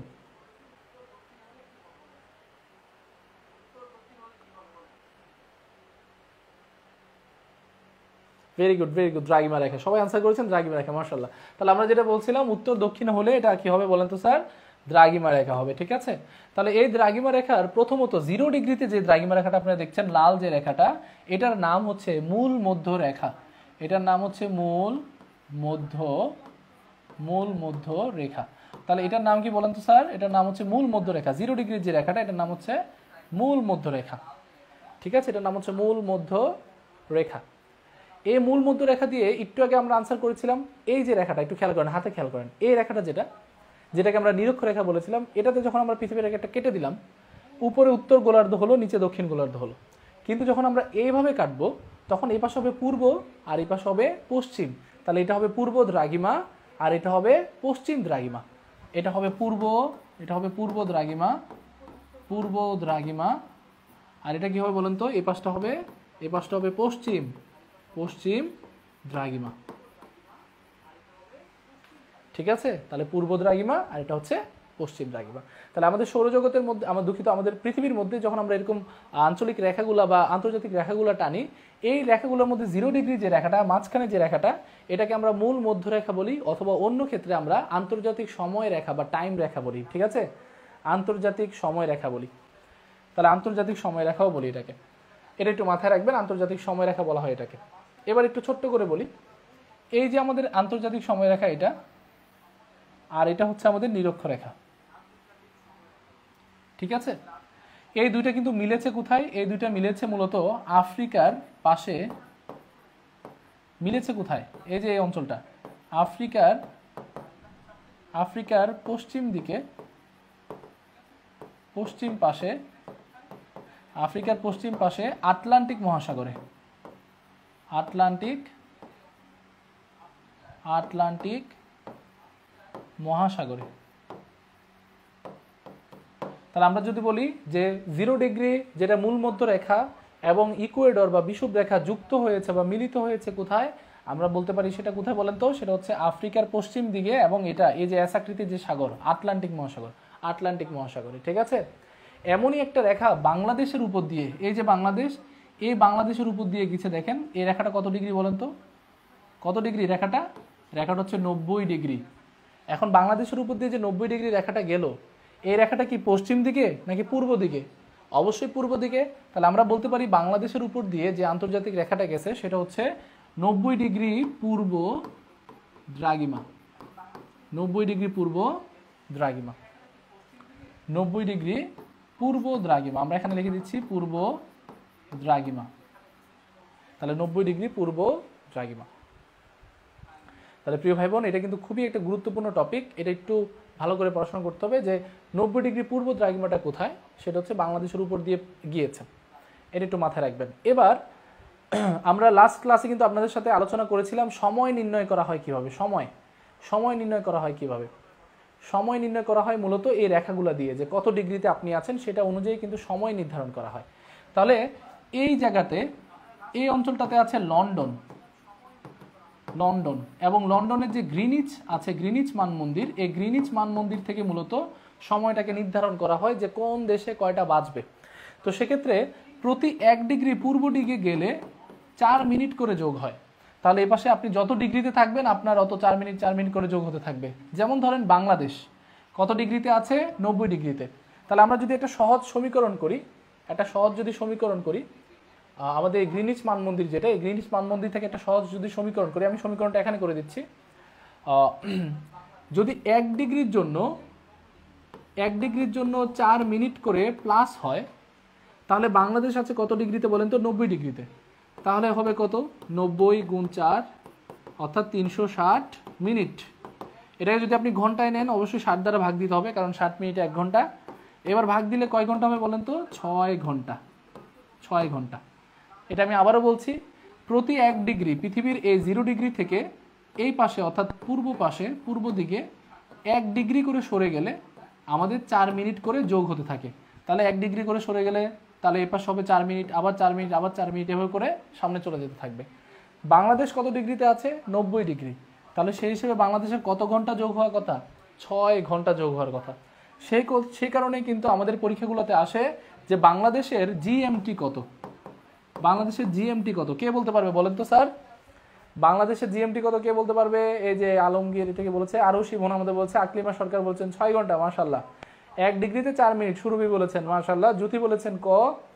আচ্ছা, ওটা আনসার করে ফেলেছেন অলরেডি, ভেরি গুড। ওকে, 4 মিনিট প্লাস, 1 ডিগ্রির জন্য 4 মিনিট প্লাস, মাশাআল্লাহ, সবাই রাইট আনসার করেছেন। তাহলে এই যে গ্রিনিচ মান মন্দির, এই গ্রিনিচ মান মন্দির থেকে ডান পাশে সবাই একটু বলবেন। তাহলে আমরা যেটা বললাম, পূর্ব দিকে গেলে 4 মিনিট প্লাস হয়, আর পশ্চিম দিকে গেলে 4 মিনিট কি হবে? মাইনাস হবে বা কমে যাবে। ওকে, ক্লিয়ার? জিএমটি +6। মেঘবালিকা বলেছেন +6। রায়হান মন্ডল স্যার বলেছেন খ, রাইট আনসার। হাসিয়া সুলতানা বোন আমাদের বলেছেন, ফারুক ভাই বলেছেন রাইট আনসার, ভেরি গুড। ওকে, মারুফ হোসাইন বলেছেন মাশাআল্লাহ, সিনথিয়া সুরভি বলেছেন মাশাআল্লাহ, কাবির বলেছেন 6 ঘন্টা। ওকে, সাথী বলেছেন 6 ঘন্টা, সারা বলেছেন 6 ঘন্টা, মাশাআল্লাহ। এই যে আপনারা যে এখন প্রায় কটা বাজে? রাতের 10টা, প্রায় 10:30টার মতো বাজে। তো আপনারা যারা এখনো এই যে ক্লাসটা করছেন বা এই অঞ্চলগুলোতে পড়াশোনার জন্য একটু চেষ্টা করছেন, ফ্রি লাইভ ক্লাস হোক, সেগুলোকে এনজয় করছেন, তো আমি আপনাদের জন্য মন থেকে দোয়া রাখি। মন থেকে দোয়াটা এরকম যে আপনারা 1 বছর পরে আপনারা এমন একটা পজিশনে যান যে পজিশনটাতে আপনাকে দেখতে চায় আপনার পরিবাররা, আপনার বাবা মা, আপনার ভাই বোন, আপনার আত্মীয় স্বজন বা আপনার প্রিয়জন, সবাই আপনাকে দেখতে চায়, ওই পজিশনটাতে আপনি যান। আমি আপনাদের জন্য সবার জন্য মন থেকে দোয়া রাখছি যে এত সময় হওয়ার পরেও প্রতিদিন যে লাইভ ক্লাসগুলো হয়, আপনাদের একটা উৎসব মুখর একটা আয়োজন বা আপনাদের একটা অংশগ্রহণ থাকে, হ্যাঁ। তো এটাকে আমরা খুব ভালোভাবে নিচ্ছি, পজিটিভভাবে নিচ্ছি এবং আপনাদের জন্য নতুন কিছু আনার চেষ্টা করছি। তাহলে প্রিয় স্যাররা সবাই এটা আশা করি রাইট আনসার করেছেন। তাহলে এই প্রশ্নটা করে দেন। এটা কিন্তু একটা 10 থেকে 20তম গ্রেডের, আমার মনে আসতেছে না, এমন একটা চাকরি পরীক্ষাতে প্রশ্ন এসেছিল। তাহলে এটাতে কি কোশ্চেন ছিল? বাংলাদেশ গ্রিনিচ থেকে 90 ডিগ্রি পূর্বে অবস্থান করে। এখন বাংলাদেশে সকাল 10টা হলে ইংল্যান্ডের সময় কত? ইংল্যান্ডের সময় কত বলেন দেখি, কে বলতে পারবেন? সবাই সবাই সবাই সবাই একটু বলেন স্যার, সবাই একটু বলেন, সবাই একটু বলবেন। একজন বলছে স্যার দোয়া করবেন যেন চাকরিটা হয়ে যায়। আসলে এই সময়টাতে আপনারা কি মেন্টাল প্রেশারের মধ্যে আছেন সেগুলা প্রত্যেকটা ছেলেমেয়েরাই জানে যারা গ্র্যাজুয়েশন কমপ্লিট করেছে। তো আমি আপনাদের জন্য আবারও মন থেকে দোয়া রাখি। ইনশাল্লাহ আমি মমিন স্যার আপনার জন্য এমন দোয়া রাখছি যে আগামী 1-1.5 বছর পরে আপনারা এমন একটা পজিশনে যাবেন, 2-3 বছর পরে এমন একটা পজিশনে যাবেন, ইনশাল্লাহ আল্লাহ ওই তৌফিকটা আপনাদেরকে দেখ, যেন আপনারা বাবা মার জন্য, প্রিয়জনের জন্য কোনো একটা জিনিস কেনার সময় প্রাইস ট্যাগটা যেন আর দেখতে না হয়, তাই না? আমরা মাঝে মাঝে শুনি না যে এমন পজিশনে নিজেকে নিয়ে যাব যেন কোনো একটা জিনিস দেখার পরে ওটার প্রাইস ট্যাগ দেখতে না হয়, ওইটা মানে ওইটাই। এমন পজিশনে ইনশাল্লাহ আমরা নিজেদেরকে নিয়ে যাবো ইনশাল্লাহ, ঠিক আছে? এবং চাকরিগুলা এমন ভালো ভালো চাকরিগুলোতে আমরা নিজেদেরকে এনরোল করব এবং সামাজিক এবং সোশ্যাল যে রেপুটেশন থাকে, মর্যাদা থাকে, সেগুলো ইনশাল্লাহ আমরা পাবো। তাহলে 4টা রাত 4টা বলছেন, রাত 4টা ওরে বাবা, আপনারা সবাই খুবই জ্ঞানী, খুবই অ্যাক্টিভ, মাশাআল্লাহ। এই যে রায়হান স্যার আমাদের সাথে, নীলপদ্ম আমাদের সাথে আছেন, রাত 8টা বলেছেন, মোশাররফ হোসেন রাত 4টা বলেছেন, FN চৌধুরী বলেছেন ক আনসার রাত 4টা। আচ্ছা, এটা তো বিকাল 4টা, দুঃখিত, রাত 4টা, হ্যাঁ রাত 4টা। এই যে কে বলেছেন? Death knows no time, Junaid Hasan Mahin, unique নাম সব। রাবেয়া সরকার আছেন, কুইন ভিলিজা সরকার আছেন আমাদের সাথে, আমাদের বোন আছেন। ওকে, তাহলে আমরা এটা একটু পরে রাখবো। এবার বাংলাদেশের গ্রিনিচ থেকে 90 ডিগ্রি পূর্বে কিভাবে একটু খেয়াল করি। ধরেন এটা বাংলাদেশ, এটা 0 ডিগ্রি, এই অঞ্চলে আছে লন্ডন, এই অঞ্চলে আছে লন্ডন এবং এই অঞ্চলে আছে বাংলাদেশ। যদিও বাংলাদেশ এত বড় না, এটা কিন্তু চীন থেকে বড় হয়ে গেছে, আমরা জাস্ট বোঝানোর জন্য বললাম। এবং বাংলাদেশের উপরে দেখেন একটা রেখা আছে, রেখাটা কত ডিগ্রি বলেন তো স্যার? 90 ডিগ্রি। তাহলে প্রতি ডিগ্রির জন্য আমরা 1 মিনিট করে বলেছি, 90 ডিগ্রিতে 6 ঘন্টা করে প্লাস হবে। তাহলে ওদের এখানে 6 ঘন্টা মাইনাস বাংলাদেশের অপেক্ষায়। লন্ডনে যদি সকাল 12টা বাজে বা দুপুর যদি 12টা বাজে, ধরেন দুপুর 12টা বাজে, আমাদের এখানে কয়টা হবে? সন্ধ্যা 6টা, কারণ 6 ঘন্টা প্লাস সন্ধ্যা 6টা হবে। এবার কি বলেছে? বাংলাদেশে কয়টা বাজে? সকাল 10টা। তাহলে বাংলাদেশে এখন কয়টা? সকাল 10টা। তাহলে 6 ঘন্টা আগে আপনি হিসাব করেন কয়টা? রাত 4টা। রাত 4টা, কারণ রাত 4টার সাথে 6 ঘন্টা যদি আপনি জুড়ে দেন, 6 ঘন্টা যদি আপনি প্লাস করেন, সকাল 10টা হয়ে যায়। সবাইকে বুঝতে পেরেছেন স্যার? এটাতে আর কোনো ঝামেলা হবে? এই রেখাতে আর কোনো ঝামেলা হবে? সময় বের করাতে আর কোনো ঝামেলা হবে কিনা বলেন? সবাই একটু আনসার করেন যে আর কখনো ঝামেলা হবে কিনা। এই ধরনের প্রশ্ন আসলে আমরা সবাই পারবো কিনা? ইনশাল্লাহ আমরা পারবো কিনা? এই ধরনের প্রশ্ন আসে, এগুলো কিন্তু একটু অ্যানালিটিক্যাল প্রশ্ন এবং এগুলো ভাবতে হয় পরীক্ষাতে, ঠিক আছে? ওকে, মাশাআল্লাহ মাশাআল্লাহ, very good very good, right answer. আলহামদুলিল্লাহ পারবো, মেঘবাড়িকে বলেছেন ইনশাল্লাহ পারবো, ভেরি গুড। তাহলে এটা আমরা একটু বুঝে বুঝে পড়বো, ঠিক আছে? এটা ছিল 0 ডিগ্রি। 1 ডিগ্রি আপনি ডান দিকে যাবেন, ধরেন 1 ডিগ্রি ডানে গিয়েছেন আপনি 4 মিনিট, ধরেন আপনি এখানে থাকেন। আমি আপনাদেরকে একজন বলেছেন স্যার পারবো না, তার জন্য আরেকটা বার সুন্দরভাবে বুঝিয়ে দিচ্ছি। একজন যদি না বুঝে তার জন্য আমরা একবার ট্রাই করবো, ঠিক আছে? যেন আমার ভাই বোনটা বুঝে যায়। 0 ডিগ্রি, এই 0 ডিগ্রি থেকে যত বেশি আপনি পূর্ব দিকে যাবেন, এটার জন্য প্রতি ডিগ্রির জন্য 4 মিনিট করে অ্যাড হবে, আর এই পাশে প্রতি ডিগ্রির জন্য 4 মিনিট করে মাইনাস হবে। এটা বাদ, আপনি এটা শিখেন, কারণ পূর্বটাই বেশিরভাগ আসে। ধরেন আপনি এখানে আছেন, এখান থেকে আপনি কত ডিগ্রিতে আছেন? 1 ডিগ্রিতে। তাহলে এখানে যদি 12টা বাজে, আপনার ঘড়িতে বাজবে 12টা 4। আপনি ধরেন এখানে আছেন, এটা কত ডিগ্রি? এটা ধরেন 2 ডিগ্রি। তাহলে 2 ডিগ্রি মানে 4 + 4 কত মিনিট আগাবে স্যার? 8 মিনিট আপনি বেশি পাবেন। তাহলে এখানে যদি 12টা বাজে, আপনার ঘড়িতে বাজবে 12টা 8। এভাবে করে করে বাড়তে থাকবে। কথাটা কি বুঝতে পেরেছেন? সবাইকে ক্লিয়ার? আর আপনি যদি পশ্চিম দিকে থাকেন, ধরেন আপনি এবার এই জায়গাতে আছেন 1 ডিগ্রি পশ্চিমে, তখন এখানে যদি 12টা বাজে, আপনার ঘড়িতে বাজবে না 11টা 56 বাজবে, মানে 4 মিনিট কম করে বাজবে। সবাইকে ক্লিয়ার? ইনশাল্লাহ খুব সহজ, সবাই পারবেন। তাহলে গ্রিনিচ মানমন্দির থেকে মূলত আমরা সময়টাকে নির্ধারণ করি।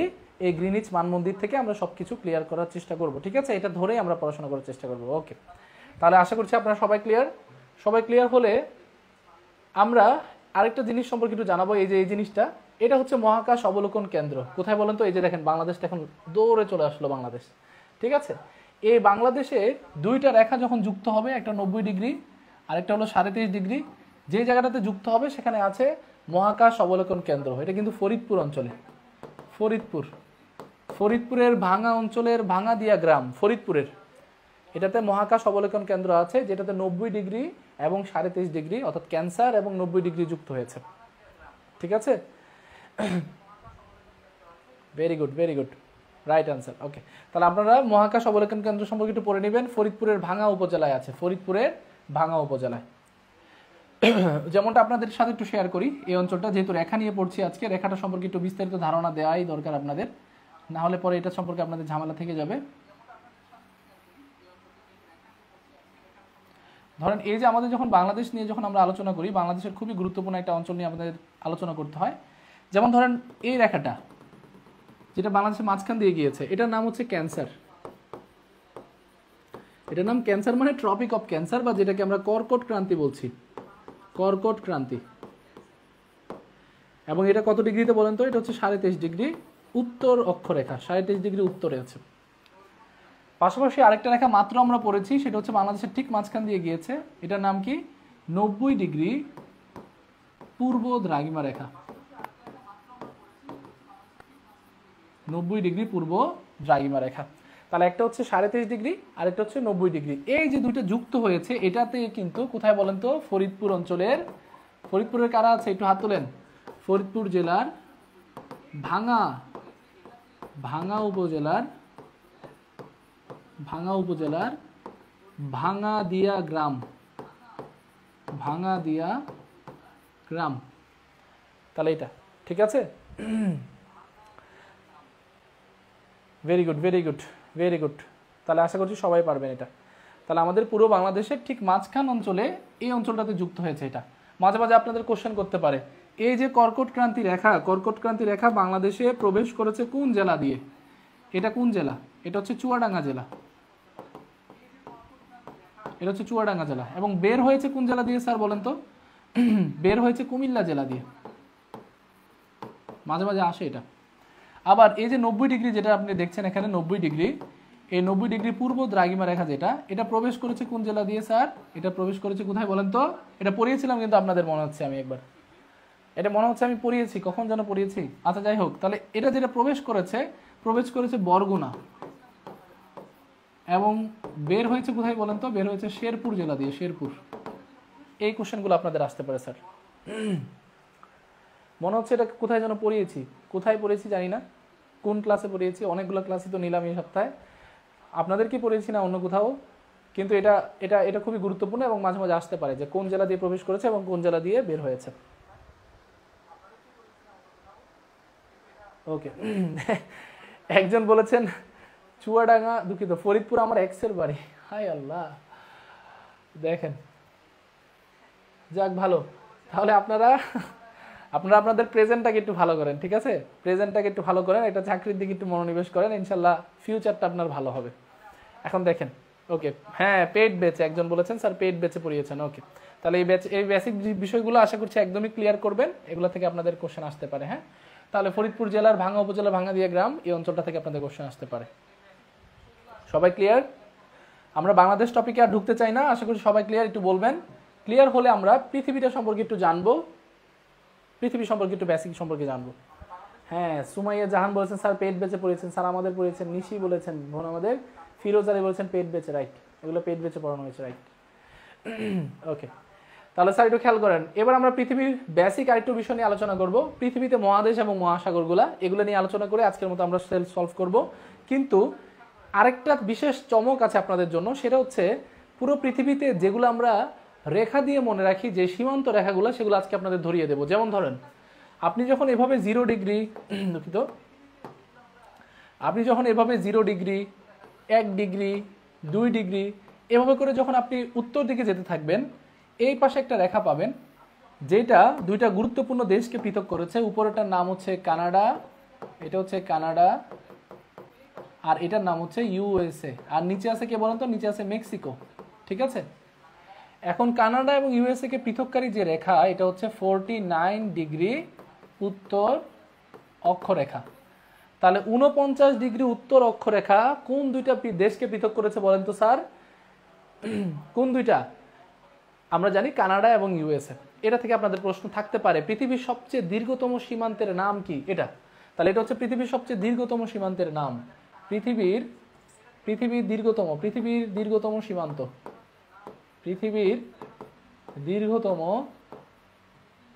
পৃথিবীর দীর্ঘতম সীমান্ত। স্যার এটা কিন্তু আপনাদের আসতে পারে, পৃথিবীর দীর্ঘতম সীমান্তের নাম কি? সেটা হচ্ছে 49 ডিগ্রি উত্তর অক্ষরেখা। কানাডা এবং ইউএসএ কে পৃথক করেছে 49 ডিগ্রি উত্তর অক্ষরেখা। এরকম রেখা থেকে আরেকটা কোশ্চেন আসে, আপনি এই পাশটাতে আসেন, এই পাশটাতে একটা দেশ আছে, এই যে এই দেশটা, এই অঞ্চলে একটা দেশের নাম হচ্ছে উত্তর কোরিয়া, একটা হচ্ছে উত্তর কোরিয়া, আর নিচে আছে কে বলেন তো? দক্ষিণ কোরিয়া। তাহলে উত্তর কোরিয়া এবং দক্ষিণ কোরিয়া, এই দুইটাকে যে পৃথক করেছে সেটার নাম হচ্ছে 38 ডিগ্রি উত্তর। তাহলে 38 ডিগ্রি উত্তর অক্ষরেখা কোন দুইটা দেশকে পৃথক করেছে? একটা উত্তর কোরিয়া, একটা দক্ষিণ কোরিয়া। স্যার একটা উত্তর কোরিয়া, আরেকটা দক্ষিণ কোরিয়া। সবাই clear? Very good, right answer. Okay, USA Canada, Liza Akter বলেছেন ইউএসএ কানাডা। পৃথিবীর দীর্ঘতম সীমান্ত 49 ডিগ্রি, কানাডা এবং উত্তর আমেরিকাকে, দুঃখিত, আমেরিকা এবং কানাডাকে পৃথক করেছে। Very good. এবার স্যার বলেন 38 ডিগ্রি উত্তর অক্ষরেখা, 38 ডিগ্রি উত্তর অক্ষরেখা, এই 38 ডিগ্রি উত্তর অক্ষরেখা কাকে পৃথক করেছে বলেন? কোন দুইটা দেশকে? একটা হচ্ছে বিটিএস, দক্ষিণ কোরিয়া, আরেকটা হচ্ছে বোম মারে যে আমাদের প্রিয় বড় ভাই, উত্তর কোরিয়া। তাহলে আমরা এটা ভেবে করতে পারি উত্তর কোরিয়া, উত্তর মাইনাস দক্ষিণ কোরিয়া, উত্তর মাইনাস দক্ষিণ কোরিয়া। তাহলে 2 কোরিয়াকে পৃথক করেছে এই সীমারেখা। ভেরি গুড, রাইট আনসার প্রিয় ভাই বোন, রাইট আনসার। শাবাশ, রাইট আনসার। তাহলে আশা করছি এটা পারবেন। এই অঞ্চলটা সম্পর্কে আমরা পড়লাম, এই অঞ্চলটা পড়লাম। আর কোথায় যাওয়া যায় বলেন? আর কোথায় যাওয়া যায়? দুঃখিত। তাহলে কাশ্মীর ইস্যু নিয়ে যে জায়গাটা ঝামেলা আছে সেটা এই অঞ্চলটা। তাহলে কাশ্মীরকে পৃথক করেছে লাইন অফ কন্ট্রোল, তাই না? এই লাইন অফ কন্ট্রোলটা মূলত 24 ডিগ্রি। তাহলে 24 ডিগ্রি উত্তর অক্ষরেখা। তাহলে 24 ডিগ্রি উত্তর অক্ষরেখা। তাহলে 24 ডিগ্রি উত্তর অক্ষরেখা পৃথক করেছে কাকে? দুইটা দেশকে। একটা হচ্ছে ভারত, আর আরেকটা কে বলেন তো? পাকিস্তান। তাহলে 24 ডিগ্রি আপনি লিখে রাখতে পারেন ভারত মাইনাস পাকিস্তান, ভারত মাইনাস পাকিস্তান। তাহলে Bharat minus Pakistan, Bharat minus Pakistan 24 degree. Sir সবাই একটু আনসার করেন 24 ডিগ্রি। তাহলে সবাই একটু আনসার করেন 24 ডিগ্রি উত্তর অক্ষরেখা, 24 ডিগ্রি উত্তর অক্ষরেখা, 24 ডিগ্রি উত্তর অক্ষরেখা কাকে পৃথক করেছে এটা আনসার করেন স্যার সবাই। সবাই 24 ডিগ্রি উত্তর অক্ষরেখা কাকে আনসার করেছে?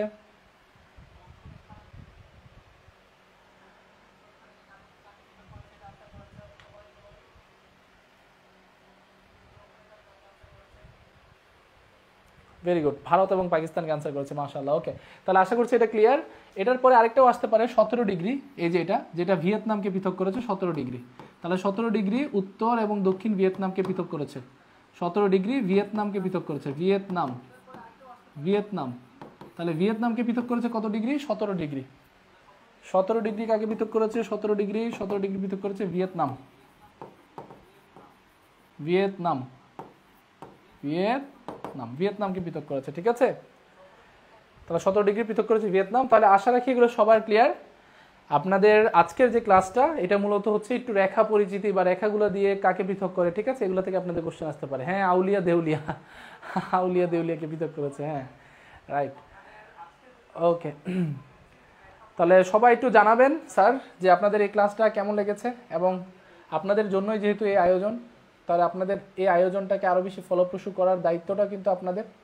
ঠিক আছে, তাহলে আমাদের এই বিষয়টা একটু ভালো করে জানানোর চেষ্টা করবেন যে স্যার কেমন লেগেছে আমাদের ক্লাসটা। আমরা নেক্সট ক্লাসে ইনশাল্লাহ ইন্ডিভিজুয়াল এলাকা ভিত্তিক পড়াশোনা করব, এবং এই ক্লাসটা সম্পর্কে আজকের আপনাদের একটু কষ্ট করে মতামতটা জানাবেন। ঠিক আছে, যে স্যার কেমন হয়েছে বলেন। এই যে আপনাদের জন্য একটা লাস্ট কোশ্চেন, আজকের ক্লাসটাতে যেহেতু আমাদের নতুন জায়গা থেকে আসছে, তাহলে আপনারা একটু ট্রাই করবেন এটা জানাতে। আর আপনারা যারা আমাদের এই প্রতিদিনের কোর্সগুলোতে ভর্তি হতে চান তাদের জন্য একটা 5758, তাদের জন্য একটা আমার পক্ষ থেকে, মঈন স্যারের পক্ষ থেকে একটা আপনাদের জন্য দাওয়াত থাকবে। যে এমন যদি ম্যাপ অ্যানালাইসিস, যদিও এটা খুব বড় ক্লাস, আমি আপনাদেরকে বেশি একটা ক্লাস নিতে পারিনি আজকে, অনেক বড় একটা ক্লাস, অনেক বিষয় সম্পর্কে আজকে আপনাদের ধারণা দিতে চেয়েছিলাম, আপনাদের একটু দেখিয়ে রাখি তারপরও আপনাদের সন্তুষ্টির জন্য, যে স্যার দেখেন কত কিছু ছিল আমাদের এখানে। আমরা এগুলো নিয়ে আলোচনা করবো, এই যে এশিয়া মহাদেশ, অন্যান্য মহাদেশগুলো সম্পর্কে আলোচনা করব, মহাসাগর নিয়ে আলোচনা করব, ইন্ডিয়ান ওশেন, ঠিক আছে, প্রত্যেকটা অঞ্চল নিয়ে ইনশাল্লাহ আমরা ফ্রি ক্লাসগুলোতে এগুলো আলোচনা হবে। একটু একটু করে আমরা আলোচনা করবো, এক ক্লাসে এত বড় টানা সম্ভব না, তো এগুলো সবগুলো নিয়ে আমরা আলোচনা করবো। এগুলো সব মহাসাগর। তারপর আমরা মহাদেশ নিয়ে আলোচনা করবো, ধরুন আফ্রিকা, তারপর হচ্ছে আমাদের এখানে কি আছে, এই পাশে হচ্ছে দুঃখিত আফ্রিকা, তারপর উত্তর আমেরিকা, দক্ষিণ আমেরিকা, এটা হচ্ছে উত্তর আমেরিকা, তারপর এই পাশে আমাদের ইউরোপ আছে। প্রত্যেকটা অঞ্চল আমরা ম্যাপ অ্যানালাইসিসের মাধ্যমে, এশিয়া, এই প্রত্যেকটা অঞ্চল ইনশাল্লাহ আমরা ম্যাপ অ্যানালাইসিসের মধ্যে আলোচনা করব ইনশাল্লাহ। ঠিক আছে, তাহলে আমার প্রিয় ভাই বোন যারা আমাদের এগুলো মূলত এত ডিটেলসে আলোচনা হয় কোন সময়, যখন আমাদের পেড বেচগুলোতে ইনশাল্লাহ এগুলো ডিটেলসে আলোচনা হবে। তাহলে যারা আজকের ক্লাসটা এনজয় করেছেন এবং চান যে মঈন স্যারের সাথে, আমাদের সাইদুল স্যার পেজের সাথে, সাইদুল স্যার পেজের সাথে আপনারা যুক্ত থাকতে চান এবং আমাদের কোর্সগুলো করতে চান, আপনারা কি করবেন, 01767265758 এই নাম্বারটাতে আজকে লাইভ চলাকালীন সময়ে, ঠিক একইভাবে আমাদের লাইভ চলাকালীন সময়ে এই নাম্বারটাতে যারা 50% ডিসকাউন্ট, আমাদের 3700 টাকার যে 3750 টাকার যে কোর্স ফিটা থাকে, তারা কিন্তু আজকেও 1750 টাকায় ভর্তি হতে পারবেন। তাহলে এই একটা দাওয়াত দিয়ে আপনাদের জন্য আমি কিন্তু আজকে ট্রাই করছি। অনেকে বলেছেন অনেক ভালো, অনেক ভালো, অনেক ভালো, অনেক ভালো, মাশাআল্লাহ, অনেক ভালো, ভেরি গুড, ভেরি গুড, অনেক ভালো, অনেক ভালো, অনেক ভালো, ভেরি গুড, ওকে, ভেরি গুড। অনেকে বলেছেন স্যার দাওয়াত আপনাদের আমাদের এলাকায়, ইনশাল্লাহ আপনাদের জন্য অনেক অনেক দাওয়াত রইল। যেহেতু আজকে আমাদের নতুন একটা সেটআপে, তাহলে আজকে কিছুটা বিঘ্নিত হয়েছে, সেটার জন্য আজকের শেষের দিকে আমি আপনাদের কাছে একটু ক্ষমা প্রার্থী। নতুন সেটআপে ক্লাস নিতে গেলে একটু ঝামেলা হয়। তো আপনারা দোয়া করবেন যেন খুব দ্রুত আমাদের এই সেটআপটাও সমৃদ্ধ হয়ে যায় আগেরটার মতো, যেন আমরা সবগুলো সেটআপ থেকে খুব দ্রুত ক্লাস নিতে পারি এবং বেশি বেশি করে আপনাদের জন্য ক্লাস উপহার দিতে পারি, ঠিক আছে? তো আপনারা যারা ধৈর্য সহকারে আজকে ক্লাসটা করেছেন আপনাদের জন্য অনেক অনেক শুভকামনা স্যার, ঠিক আছে? অনেক অনেক ধন্যবাদ আপনাদেরকে। আর আপনাদের জন্য এই সেটআপটা মাত্র রেডি করে কিন্তু আজকে কিন্তু লাইভ ক্লাসে আসার কোনো ইচ্ছে ছিল না, কিন্তু বললাম যে না গেলে কেমন লাগবে, যে একটু সবার সাথে একটু দেখা করে আসি, একটু কথা বলে আসি, এই জন্য জাস্ট লাইভটা বসিয়ে চলে আসলাম লাইভে, ঠিক আছে? তো ইনশাল্লাহ নেক্সট ক্লাসগুলো অনেক বেশি সমৃদ্ধ হবে। এখানে লাইটিং সেটআপের এখন অনেক ঘাটতি আছে, সেগুলো সব ঠিকঠাক করে আরও টপ নচ ইনশাল্লাহ ক্লাস আমরা পাবো। তো যারা আমাদের পেড ব্যাচগুলোতে ক্লাস করবেন স্যার, তারা সাইদুল স্যার পেজে 1750 টাকার কোর্স ফিটা পাঠিয়ে আপনারা আমাদের প্রাইমারি হোক অথবা আমাদের নিবন্ধন হোক অথবা 10 থেকে 20তম গ্রেডের যে চাকরিগুলো আছে সেগুলোতে কিন্তু আপনারা যুক্ত হতে পারবেন। তাহলে আপনাদের জন্য অনেক অনেক শুভকামনা। আপনারা এটা একটু কষ্ট করবেন, আপনারা আমাদের সাথে যুক্ত হবেন, আমাদের কোর্সগুলোতে যুক্ত হবেন এবং নেক্সট ক্লাসগুলো আরও বেশি আরও অনেক অনেক বেশি ইনফরমেটিভ থাকবে ইনশাআল্লাহ, ঠিক আছে? তাহলে আপনাদের সকলের কাছে অনেক অনেক শুভকামনা জানিয়ে আজকের ক্লাসটা এখানে শেষ করছি। আল্লাহ হাফেজ প্রিয় স্যার, আল্লাহ হাফেজ আমার প্রিয় ভাই বোনেরা, সকলে অনেক ভালো থাকবেন, সুস্থ থাকবেন, স্যারের জন্য দোয়া করবেন এবং অবশ্যই সাইদুল স্যার পেজের সাথে থাকবেন যেন এমন ইনফরমেটিভ ক্লাসগুলো আরও অনেক পেতে পারেন। ইনশাল্লাহ নেক্সট ক্লাসগুলো আরও বেশি সমৃদ্ধ হবে। খোদা হাফেজ, শুভরাত্রি, আসসালামু আলাইকুম সবাইকে।